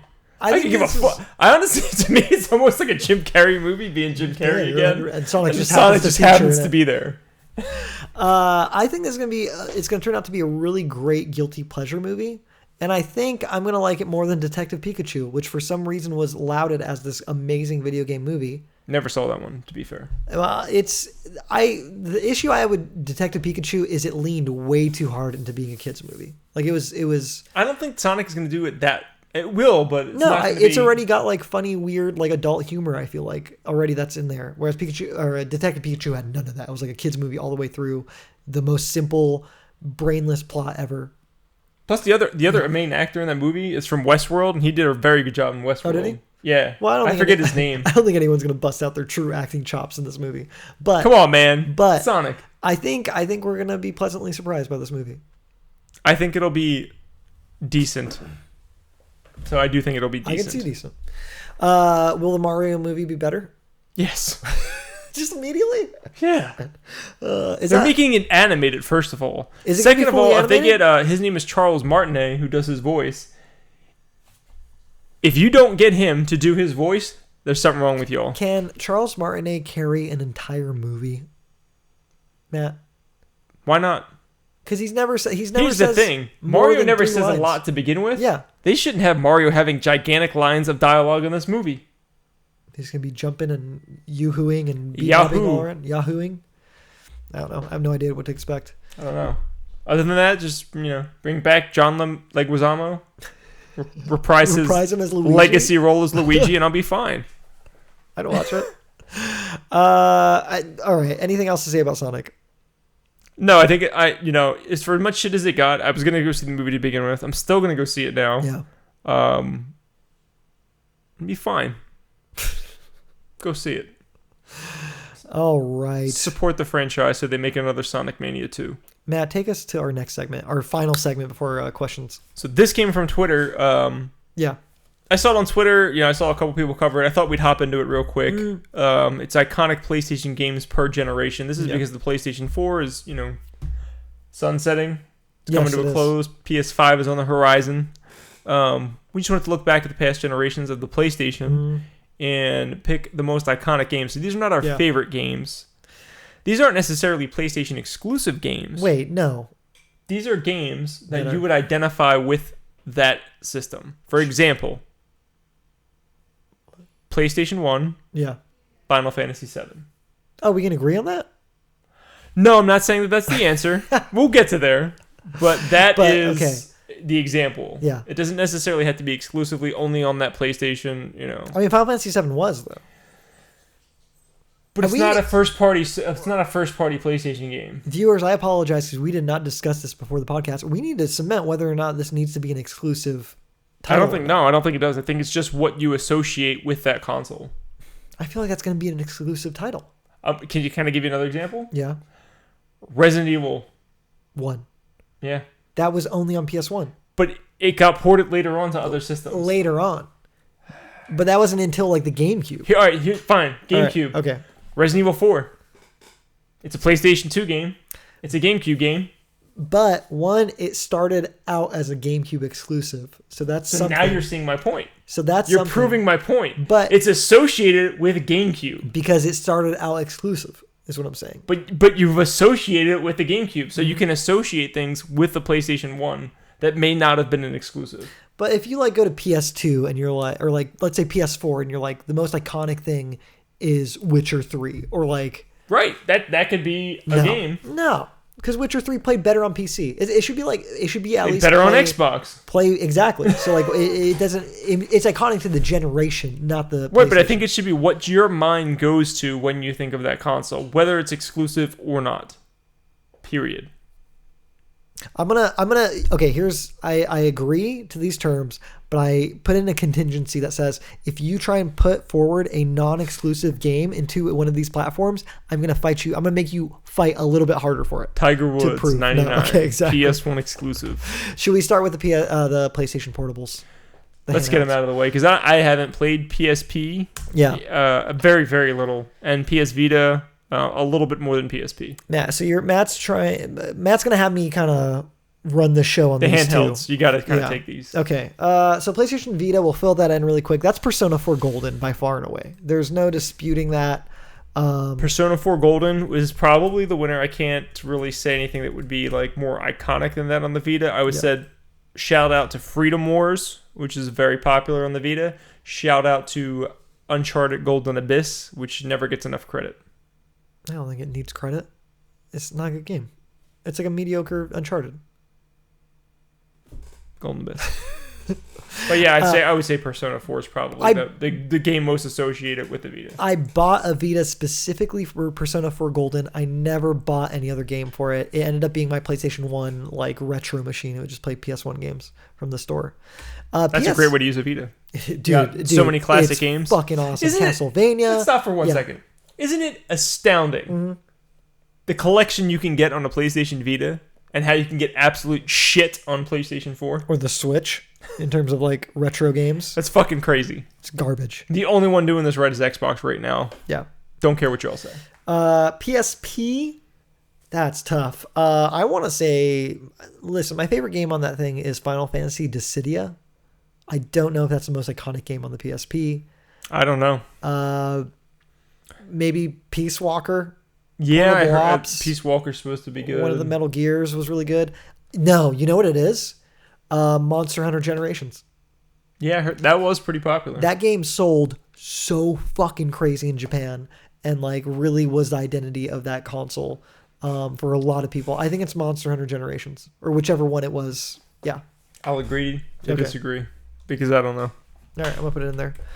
Though my favorite game by far and away is Dissidia.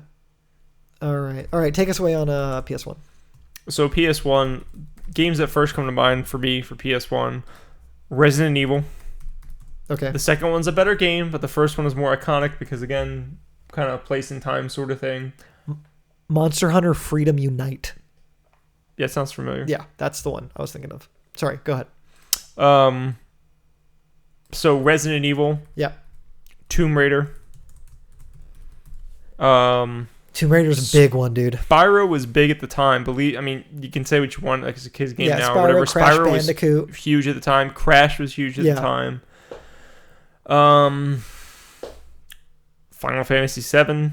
I'm gonna have trouble giving it to anything but Final Fantasy VII. Gran Turismo, but I wouldn't. Gran Turismo was. You can again say what you say. You don't like racing games. It was amazing at that time. But 3 is just the one on the PS2. That is the one. Everybody had a copy of it. Yeah, I think I had a copy of it, and I didn't even care for the game. It was a pack-in for most people. So I had a lot of PS2s because it kept breaking. So I might have had it as a pack-in at one point. Makes sense. All right, so I want to give it to Final Fantasy VII. There's other games out there. I won't fight you on it. I'm not a Final Fantasy VII fan. Yeah, I like the remake. From what I played so far. Yeah, that's right. It's exciting. But talking about like iconic titles, like Final Fantasy VII not only was huge for the PlayStation, but like I think it was huge for Final Fantasy and RPGs, JRPGs coming to the West. Like it represented so many different things. You had these full motion videos that were insane. People were picking up PlayStations like crazy just to play Final Fantasy VII. Yeah, that one was huge. And another one for me, Metal Gear Solid 1, I think is another huge title. Oh yeah, that should be on a list of iconic games. Yeah, but I can't think of anything that was bigger or more impactful than 7. Final Fantasy 7. All right, I'm gonna put it down. I would say the 3 biggest ones are Metal Gear, Final Fantasy, and Resident Evil. Yeah, I think those agree are with the that. 3 biggest ones from that console. All Japanese games, man. And then it kind of dipped back to America, and now I feel like it might be going back to Japan a little bit at this point. All right, PS2. PS2. This is hard. Gran Turismo 3, you already mentioned. Yeah. Let's put that on there. Okay. God of War. God of War's a good one. God of War. God of War's huge. Ratchet and Clank. Ratchet and Clank. I mean, Ratchet and Clank falls into that Spyro like and Crash Bandicoot area where it's like, oh yeah, but it's not like, oh yeah. You know, I can see that. I would say God of War's above Ratchet for sure. 100%. I get that. So God of War, Gran Turismo. He has 2 games. Final Fantasy X was not like a... I mean, it's a big name. We're all turned around. Shit. So Devil May Cry was another big one. Shadow of the Colossus, Eco. Shadow of the Colossus I would put up there. I wouldn't Devil May Cry was big, but then it kind of failed during that same generation, so it's like... Yeah, and to me it doesn't like say PlayStation 2, it just says Capcom. Like for whatever reason that just feels more like a Capcom game than See, now else. You're starting to see things the way I'm seeing things. You got to think about what defined that system, right? Yeah. It doesn't matter what system it came out on. It's just can you associate that with PlayStation? I assure you every one of these are going to be exclusive to that console. By the time we're done with this. I'm almost certain of it. I feel like it's God of War, man. I can't think of a single thing bigger than God of War. God of War was huge. Gran Turismo was huge, but God of War was like another, like, when I think of like epic shit that people went out of their way, like, fuck, dude, I have to get a PlayStation. I would say Final Fantasy was that game for PS1 and God of War was that game for PS2. Oh, dude. Grand Theft Auto. Any of them. San Andreas, Vice City, 3, whichever one you want to do. Look, Vice City is the correct answer if we're talking about the best one. Yeah. It's the best. Yeah. Gameplay mechanics, San Andreas probably had more gameplay mechanics. But San Andreas was crazy. It had more gameplay mechanics. I liked Vice City way more. Yeah, everyone did. But GTA 3 did start it all. So as far as iconic goes, man, GTA 3 I think that probably bigger than God of War. Bigger than God of War. Did that come to X? It did come to Xbox though. Yeah, it came to Xbox and PC eventually, but that's not like you do associate 3 Yeah. with it. I would say for this generation, for PS2, Xbox generation, you would associate Grand Theft Auto more 100%, with PS2. 100%. And as soon as 360 and PS3 went around, then you wouldn't associate it with anything. Then it doesn't. Yeah, Grand Theft Auto 5 is not going to be on any of these lists for sure, even though it's like one of the biggest games ever. Yeah, I'll say GTA 3 is beating God of War. I'm cheating. I'm looking up at a list right now of PS2 games. I have to, man. I got to make sure we're doing this right. Oh, I'm just going off my head. Oh, dude. No, it's not. That's why I didn't think of it. But it's not PlayStation 2. It's just in general. Yeah, it's Metal Gear Solid 2. But I think you could associate that with PS2, but it's not on the same level as God of War or Grand Theft Auto. No. Not to represent like that PlayStation sort of brand. I'm saying GTA 3. I can't think of anything bigger. I'm okay with that. I'm not going to fight you on that. Also, it's possible that PSP is Wipeout? No, it's not. It's Monster Hunter. I'm sorry. Wipeout was popular on that console, but yeah, it's probably PSP also might be Spider-Man 2, the movie that was packaged in with the PSP. The movie. Yeah. Everyone had it. Oh my god. All right, PS3, Matt. Uncharted. Resistance. Motorstorm. Oh, dude. You know what? The Last of Us. Here's the thing. It came out a year later on PS4. Exactly. And I feel like it loses its identity. Uncharted 2, though, that like trumps Last of Us for me. I don't know if it's a better game, but that's all, like it came out so quick. Last of Us came out so quickly on the PS4 after the PS4 came out. So it's just hard for me to give it to that game. I'm going to put, if we had to choose between a Naughty Dog game, which it'll probably be, I think I would give it to Uncharted 2. Over Last of Us. But The Last of Us is a better game. It is, 100%. Okay. But it's only because we're talking about the PS3 specifically. I mean, I associate with PS3 because I got it day and date, and I played it on PS3, so I associate it with that. So if you get it, same. I get so it. Did I. But so did I. I'll go with Uncharted 2. It's fine. Not that I'm saying that's what trumps it. I'm just saying if we have to pick a Naughty Dog game. I think you have to pick an Uncharted. You have to pick a Naughty Dog game. Matt, right? What about Warhawk? No. Matt, I put hundreds of hours into Warhawk. If we're going to talk about Warhawk, I'm going to go back to PS1 and talk about why I bought a PS1 and it was Siphon Filter. Okay, all right. Fucking awesome That's game. Let me think here on PS3 games. Nier is on both Xbox and PS3, so no. Folklore? No. Motorstorm? No. Resistance? A little bit better. Metal Gear Solid 4? No. The worst Metal Gear? From what I hear? It is.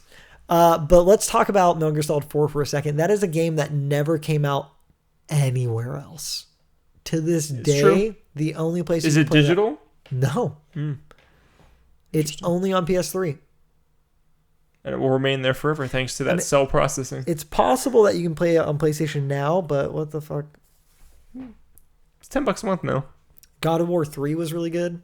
I think that was like a great end to that trilogy. Yeah, but then they made Ascension. Yeah, that doesn't take away from... That's a prequel, isn't it? Dude, well, I wouldn't associate that with PlayStation anyways. I was going to say BioShock, but that's an Xbox game, and I played it on Xbox, so... What game was on PS2? Oh, fuck. BioShock was actually an Xbox exclusive, and then like 9 months to a year later, it came out on PS3. I remember that, and I was so excited because like people who had an Xbox were shitting on me for not playing like the best narrative game ever. It was fucking awesome, man. And then I fucking picked it up, and that game is garbage. I hate BioShock. I hate it. It is the opposite of good narrative. It's not like the game does not the game has no cohesion with its narrative itself. It's throwing audio logs at you that are playing while you're fucking getting shot by, you can do other things. Hacking things. It helps you so you can do other things while you're listening to the audio log. You're not just standing there or going through, I don't know, hours and hours of cutscenes so you can get through a fucking prologue for 3.5 hours. If you want to place your audio log somewhere, place it where there are no enemies so I can pick it up. And not be... I'll walk into a room with 7 guys tackling me, and I'm like, audio log, I'll pick it up. And I pick it up, and it's like, well, I'm going to play right now. I'm like, no, I don't need you to play. So right Uncharted now. 2. Uncharted 2 is a PS3, I think. All right. Let's pick PS4, because I got to pee. You have to pee right now? We got questions. Yeah, I'm going to have to... Wait. We're going to have to have a steady break. Oh, it's going to suck. Let's see. I'm going to piss myself in like 5 minutes. PS2... Not Kingdom Hearts 2? For everyone. No. Okay. All right. PS4, Bloodborne.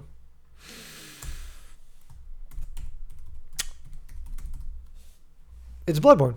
God of War. Are you kidding me? Horizon Zero Dawn. I put both of those above Bloodborne. Not Horizon Zero Dawn. Horizon Zero Dawn was my favorite game until God of War came out. This isn't about the best game. It's the most iconic game. And God of War. It might be God of War.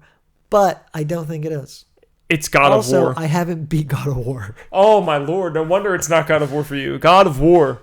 But like, if I didn't finish it yet, because I just haven't been like, not that I like the game. I just haven't finished it. Can we call it truly iconic? Can we look at the sales data for God of War and Bloodborne and compare the two? Because I guarantee you, God of War like doubles Bloodborne. I mean, you're probably right, but... Right, so that's iconic. More people will recognize Sony's brand because of God of War over Bloodborne. I think FromSoft is more iconic than Sony, or like what? Santa Monica Studio, sorry. It don't matter, they're behind the Sony brand. God of War sales. PS4, is this it? 10 million? What date was that from? Let's take a look here. Yeah, this is it. I'm going to let you look up the dates. I'm going to go pee. Matt's going to go pee. I'm going to hold down the fort. God of War has sold 10 million copies. Let's take a look at Bloodborne. Guys, I really got to say thank you for sticking with me. I'm here on my own right now on the podcast. I've been abandoned by my co-host. It's not easy to do. Viewers, I mean, you don't even get to look at me while I'm looking this stuff up. And so that's got to be hard. Or sorry, listeners, I apologize. Bloodborne has sold. Dude, I can't find this shit, and Matt's not here to riff off of me. It's not great. It's like, a couple million or something. So it's hard to say. I don't see shit. God of War probably sold more. All right, we'll put God of War as number 1 for Matt. Let's see what I got here next. We got questions next, which we can go over, and we'll do that probably when Matt gets back. I'm thinking that should be any moment now. I should have had a game here for me while Matt was gone. I don't. It's unfortunate. It's not the case. I am going to let this play out the audio. Guys, let me talk to you about Warhawk for a second. Okay? Because some of my... Like, Warhawk might be the last great multiplayer game. I don't think after... Once things went the Overwatch route and the League of Legends route and Fortnite, game as a service... Game is changing every week to different modes, and there's no more, designated servers or dedicated servers. Once all that stuff went away, where you couldn't make your own room with your own maps and all that great stuff, I think multiplayer games died. Good competitive multiplayer games, and Warhawk was the last great competitive multiplayer game, without a doubt. It had everything. It had vehicles. It had, it had like the greatest weapon pickup system, because you would start with like a pistol and one grenade. And as you would go around the map, you would pick up the weapons that you really wanted. Matt, you can walk in front of them. It's fine. And it was so much, and there were so many different modes. The maps were incredible. The maps were huge. They were massive, unbelievably massive maps where you can play 32 versus 32. And you could also, they would have they would take maps out of the maps themselves, the big maps, to make smaller maps like deathmatch and stuff like that, and have 8 versus 8 or 4 versus 4. And those were incredible as well. They were intimate. So it had the intimacy and the massive scope all in one multiplayer package. And not only that, it is the only true successor to Star Wars Battlefront 2 for the PS2. There is no game that does the vehicles. You talking about Mercenaries? No, I'm talking about Warhawk. Oh. The multiplayer only Warhawk for PS3. And how it's incredibly underrated, and it needs to come back in some way, shape, or form, and how much I miss it. I just wanted to go into it. And that was me eating up time until Matt got back. Matt's back. Hi, Matt. Hey. How's the bathroom? Oh, man, I felt good. Yeah? I had to pee so bad. How many beers have you had? I don't know. You're up there. Getting there. Not up there. I agreed with you. I accepted that Bloodborne is the PS4. What? No. Is that no. You were saying that before you left. God of War. You never brought up God of War. I haven't had that many beers. For PS2, you said God of War, but you didn't say it for... No, but I retracted that, and I said GTA 3 is a better pick. Yeah. This is where God of War belongs. In PS4? Yes. I think you're thinking of something else. Did you check that? You were checking the data when I left. Who had better sales? Was it God of War or Bloodborne? I couldn't find anything concrete on Bloodborne. Yeah, interesting. I found 10 million for God of War, which is pretty good. I bet Bloodborne was like 3 million. Let's talk about other games that came out on the PS4. Let's do that. There's no other games that matter. There's Spider-Man, I would say, is bigger than fucking Spider-Man. It's for sure Spider-Man. No, it's God of War. It's for sure Spider-Man. No, look, Spider-Man is a known property to begin with, but it is right below God of War. The PlayStation 3... Bloodborne is like a 4th or 5th tier on this. Matt, the PlayStation 3 literally had Spider-Man font on it.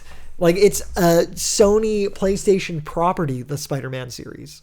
Like, it's got such deep ties to Spider-Man. Dude, it's Spider-Man. It sold more than God of War, if you want to go into that argument. For sure it did. It's the best-selling PS4 game.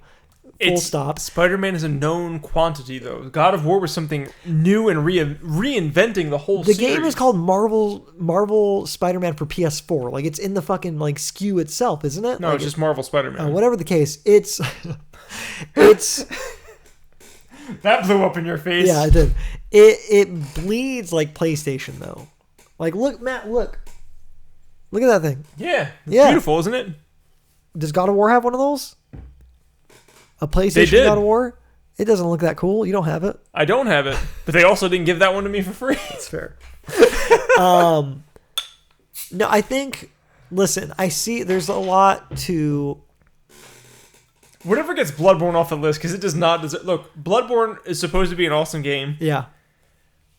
There's no way it competes with God of War. There's no way it competes with Spider-Man. God of War doesn't even... And I don't even think it competes with Horizon Zero Dawn, God which of is War, such a goddamn looked-over game somehow. You're joking. I'm not joking. Have you beaten it, or did you play Zelda? Horizon? Yes. I played 30 hours of Horizon. Did you beat it, or did you play Zelda? I don't have to play a game to know it's not good. I don't have to finish a game. Not good? I don't have to finish a game to know it's not good. Oh, doctor. Horizon's not good. It's got major issues all across the board. It's beautiful. It's a beautiful... It was my favorite PS4 game until God of War. You should all go play Horizon Zero Dawn. You didn't enjoy fucking up dinosaurs that were mechanical beings? That was fun. But I didn't care about that world. I wasn't like... You didn't think the story was interesting? No. It was boring. It was so like elementary. It was just like very basic. You didn't see the twist at the end. She's the clone or some shit. Oh.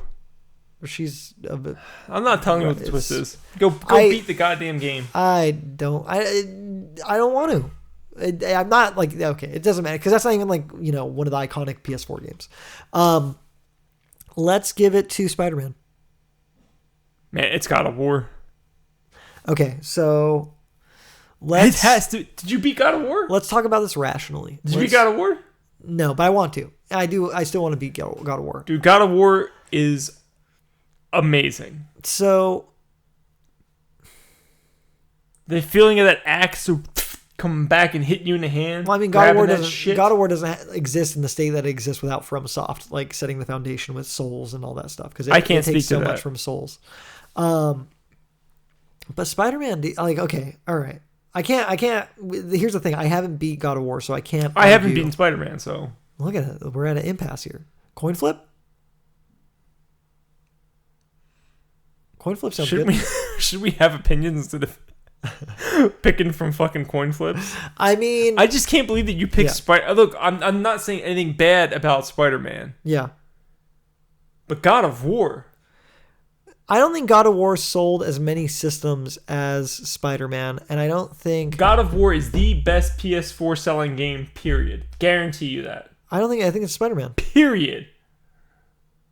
Let me look it up. Let me look up Spider-Man sales, because I looked up Spider-Man sales. Not that selling is our only criteria, but come on now. We're big stupid idiots, and that's all we can do. Fine, we'll pick whatever one has more sales. Oh, no, I'm worried. I'm so worried. Oh, 13.2 million. I think we're safe. All right, so this is outdated. From May 24th, it had 10 million in sales. That was months ago, and this became a bestseller since then. All right, August 2019. It had 13.2 Spider-Man. So let me try and logic into your brain, if such a thing is possible, Matt. Good luck. You may never come back. I feel like, from what I know about God of War, is the story it presents, doesn't really... It holds back on what it's presenting to the player, because it clearly is setting up for a sequel, so it saves onto its best goods just for sequel bait, to set up sequel bait. You don't fight Thor, you don't fight Odin, you don't fight any of the big fucking names. You fight Valkyries, which is great.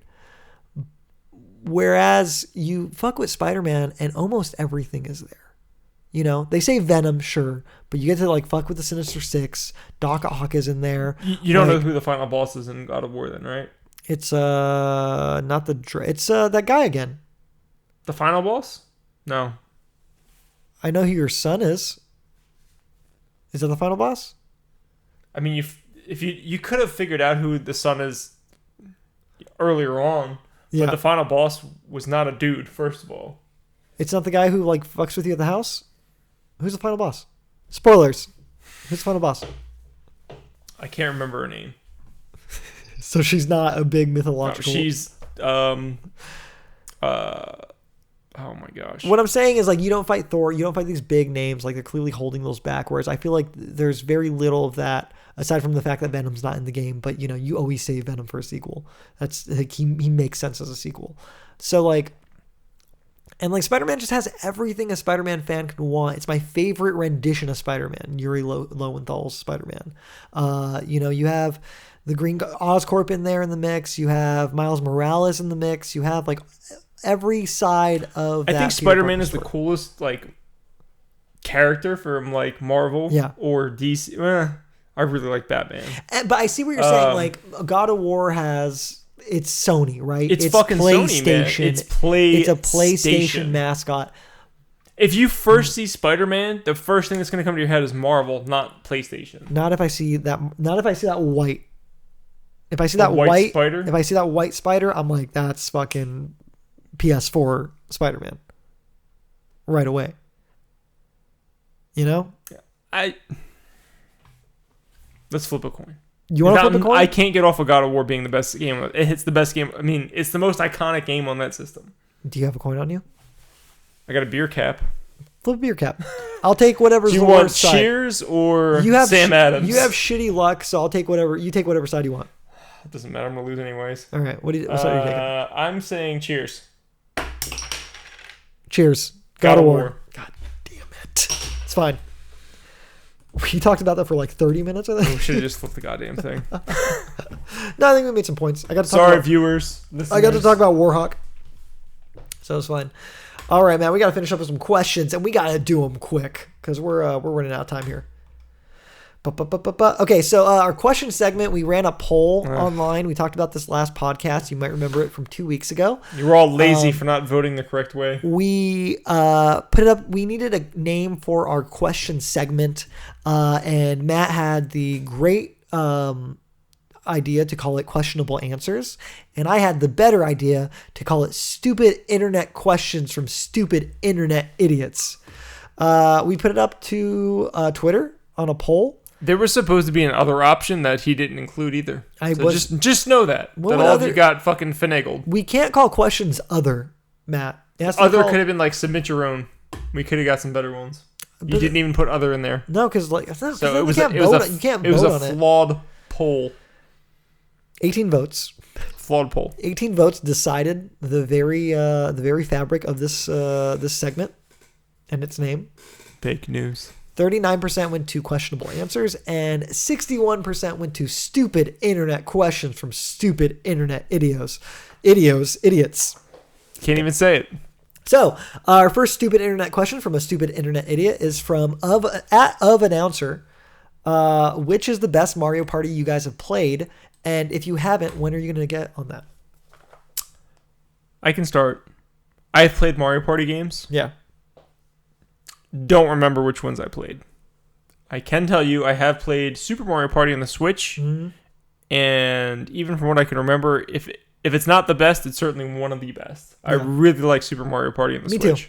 I think it's good. So that's what I'm going to go with because it's the only one I can remember, and it was good. I have it's almost the same exact experience. I remember playing a lot of N64 ones that I really liked. The 64 ones had good ones because that's mostly I played them and I played a couple GameCube ones, but I think the 64 ones were probably better than the GameCube ones. Because I don't know the name, I'm gonna say the one where the one where like you guys are on snowballs, and you're on like a plateau of ice, and you guys are just trying to stay on top of the plateau of ice, and whoever falls off last. Or who doesn't fall off wins. Whatever minigame that one's in is my favorite. And if that, or yours, because I like that one a lot too. But I will say the ones with the board games with Bowser following the car or whatever, that one sucks. And any of the ones with the carts, do you ever play those? Where everyone's in a cart together? They're terrible. Those are terrible. But everyone agrees on that. So, you want to take the next question? Ida Hoagie writes in, do you think game consoles will be completely extinct in the next 5 years? PC or on-demand formats only? ? Next 5 years. So that's like, this next console... So that would be 2024? So I'm assuming this next console generation is going to take up the next 5 years. So I'm assuming... Easily. The console generation after that, whether we're still going to have home consoles... I think so. I think the bandwidth problem isn't going to be solved for like streaming and stuff because I think that's like the only thing that's going to solve that problem. I'm glad you went there because that's exact. I was like, the infrastructure in America is a goddamn joke as far as like bandwidth. Yeah. So there's no way streaming is going to be a viable option in 5 years. You can start today, and there's no fucking way in 5 years it's going to be a viable option. No, they're like, even out here in parts of Southern California, we have a horrible internet infrastructure. So I can't imagine how it is in the Midwest. I would say we have decent, honestly. Yeah, I wouldn't say it's great. I wouldn't say it's poor. I would say it's decent. Some places are decent, but some places suck. In the desert where we live specifically, it just depends on where you live. Yeah, it does, 100%. And you can call in for better like FiOS or have someone help depending you out, on where you live. Depending on where you live, but. Yeah, I just don't see it happening. They need to solve that problem of latency and stuff, and we'll see how Stadia does. I don't think people are gonna switch over to that. So that eliminates streaming. Yeah. What about downloading? So you download the games? Yeah. To what? You have your Xbox, your PlayStation. But that's super popular right now. But like you have to have a console to do it, and you need a powerful console. So you'd still have to buy a new console for it. That's true. Yeah. His question did entail consoles. Yeah, so he's saying PC or on-demand formats only. So no, yeah, I would say no. Consoles will still be a thing. Yeah. They might just be downloading their games digitally. Do I think there's going to be a PlayStation 6? Yes. Yeah. Do I think there'll be streaming options? Maybe. Yeah. I mean, there's 100%. There will be. But they'll expand on that. They're still going to have download options. That's going to still be there. Yeah. If your question is really about physical media, if they're going to keep making discs, PS5 systems, yes. PS6 might not have a disc drive. It might be download only. I could see that. The future is cloudy. Yeah. Cloudy, PS6. literally. Literally cloudy in the cloud. Like that's where you'll get your games. Look, it's a growing thing. I think Borderlands... Correct me if I'm wrong. I think they sold about 70% of the games they sold on Borderlands 3 was digital, which is fucking crazy. Like, that's nuts. Yeah, it's happening. The movement's happening. The digital movement's happening. The streaming, I think, is still a few iterations away. Streaming is still a while away because the infrastructure is trash. Yeah. And not only is the infrastructure trash, there's data caps.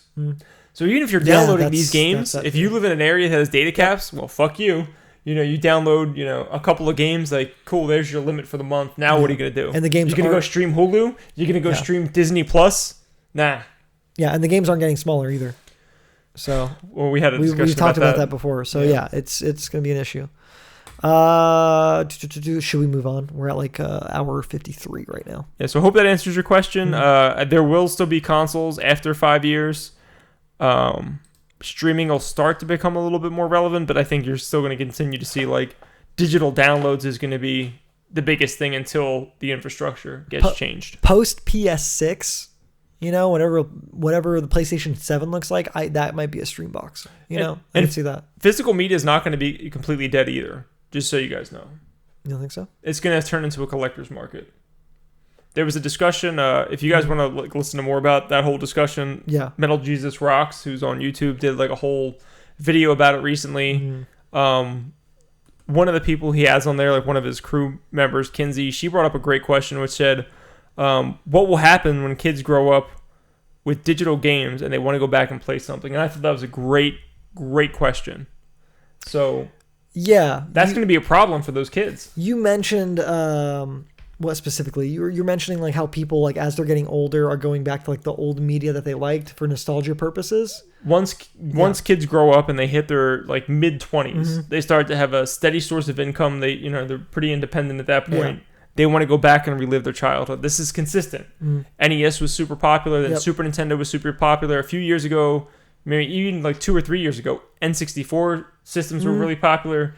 Now it's moved on to like PlayStation 2. Yeah. That's what started at PRGE, Portland Retro Gaming Expo. This year, PS2 became really prevalent. Yeah. Those kids are buying up PS2 games right now. Yeah, I think we've talked about that on the podcast too, yeah. So what's going to happen when they get up to PS4, PS5, their games are mostly being bought digital now. They're going to be mostly bought digital in the future. What are they going to do when they go back? Are those games going to be there? Are they not going to be So that's a great question she brought up. And that's an interesting point. And it like there's so many games as a service too that change month to month, like Fortnite and Overwatch and all these different games that like aren't even the same within their own lifespan. Like, how are you going to go back? Like, kids are dealing with this like in real time. Like, I wish I could play season 3 or 4 of Fortnite again. It's like, no, you can't, because that's it. It's constantly changing. Right, it's totally moved already. So to like even go back at all, it's not going to be a thing, especially since it's an online only game too.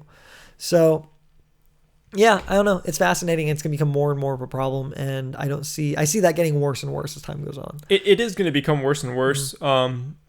Another thing that Metal Jesus mentioned on the video, which will help, is there's this whole like community that'll like basically pirate abandoned games. It's called abandonware. Mm-hmm. They'll go back and they'll get games that people necessarily don't have the rights to or whatever, and they'll create like a server and upload them on there, so you can go back and play those games that nobody really holds the rights to anymore. So you can go back and play those. Mm-hmm. That might be the only way you play those games, but the way companies like THQ Nordic are buying up rights to everything, there might be a stakeholder in that. They might get sued. Are they going to re-release the game, or are they not? It's risky to do that, and like, is it going to stay up wherever they put it? Like, or is someone going to come after the rights, or If you want your games, download them now, put them on a hard drive, and pray to God your hard drive doesn't break. That's the only hope you have in the future. Don't bother. Just hit up Matt whenever you lose your game, because he'll have it. I try my hardest. Matt, to end this, do you want to say anything else on this point? No, I just wanted to make those points. Thank you for that question. It was a great question. Thank you, Ida Hoagie. Thank you, Of Announcer, for you guys' questions. We appreciate it. To finish off the podcast, Dual Action Hyper Turbo HD Challenge, Matt. It happened again. We were supposed to do Killer Queen Black, but as we found out, we could only play the game together as one. Only so we cooperative. We had to do a quick flip. Yep. And we went with Super Mario Brothers arcade game. Yeah, off NES, the NES Switch fucking service. Yep. So we played on the Switch, but it was through the NES library of games they have on there when you subscribe to their online service. And we're going to have the video portion at the end of this if you want to check it out. Yeah, it should be at the end of the podcast if I do it correctly. And if we break it out as another video, you might be able to watch it then too. Because it was pretty short. It was like...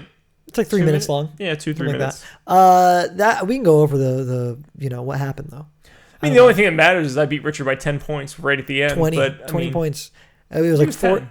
Yeah, really? I think it was 10. It was like it was super close. We both had like 4,000 something points. Right at me the by end. a ridiculous amount, by a tiny amount at the very end.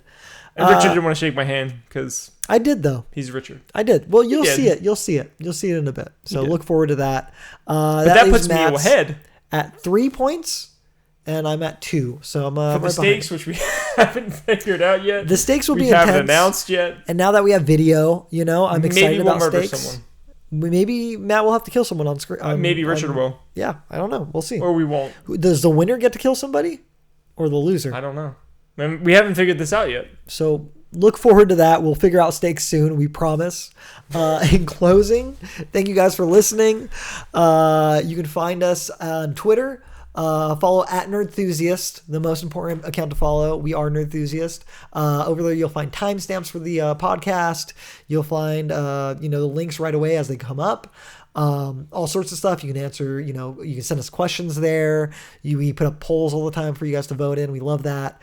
Rigged polls. Richard usually puts polls, those up. Absolutely. We rig polls all the time. I do specifically. Fake news. I am at Richard Eiley on Twitter. Matt, where can we find you? At from NJ, the number 2, CA. So from NJ to CA, but the 2 is the number 2. Absolutely. So it'll be right here. Somewhere. Lower thirds. We have them now. Things happen. And you guys, thanks so much for coming in and listening to us. We really appreciate it. And Matt, what's your sign off? Give us some feedback. Give us some love. Give us some likes. Yes. Give us some 5-star reviews. Yes. And yeah. Hit us up if you have any questions, or if you want us to, do something, just let us know. Maybe we'll do it, maybe we won't. Yeah, give us anything too crazy. Let us know what you're into. Let us know what you want us to talk about, and we'll jump into it. Next week we'll be talking about another B-sides. We're gonna be doing Star Wars: The Force Awakens and Last Jedi. These will be the last Star Wars, I think, videos B-sides until Episode 9. Episode 9, exactly. Which we already have our fucking tickets to. We're ready. I'm watching it twice that night. He's crazy. I'm only watching it once. It's gonna be good or it's gonna be garbage. I don't know. And if it's garbage, he has to watch it twice. Exactly. I'm gonna go. All right, guys. Thanks so much. Keep it real.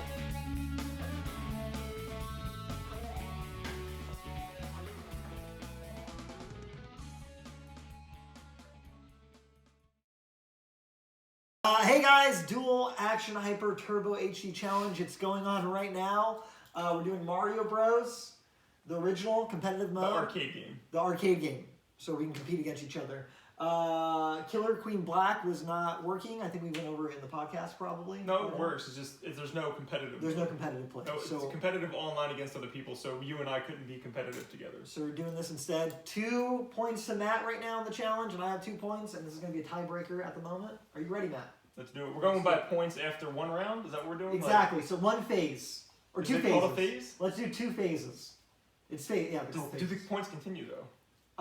If they don't, we will not continue. We'll just do the first phase. All right. Okay? Does that make sense? Sure. All right, here we go. I'm Luigi on the right. Matt is Mario on the left. Let's do it. Am I moving? Yeah, where are you Oh, moving? shit. What's up? Thanks, buddy. Oh, shit. Fuck. Matt, stop pushing me. Oh, that's such horse shit. Thank you so much, Matt, for the help. Getting these coins up here. Feeling pretty good. Fuck. Okay. It's me at 1,600 points, and Matt is at 830. Let's see where this goes. Matt, I'm feeling pretty good. I feel like these phases are too short for us to have done what we did. Don't touch him. Don't touch him, Matt. That's mine. Fuck you, Matt! Oh, fuck! No! Perfect. That's great. Come on! Just as intended.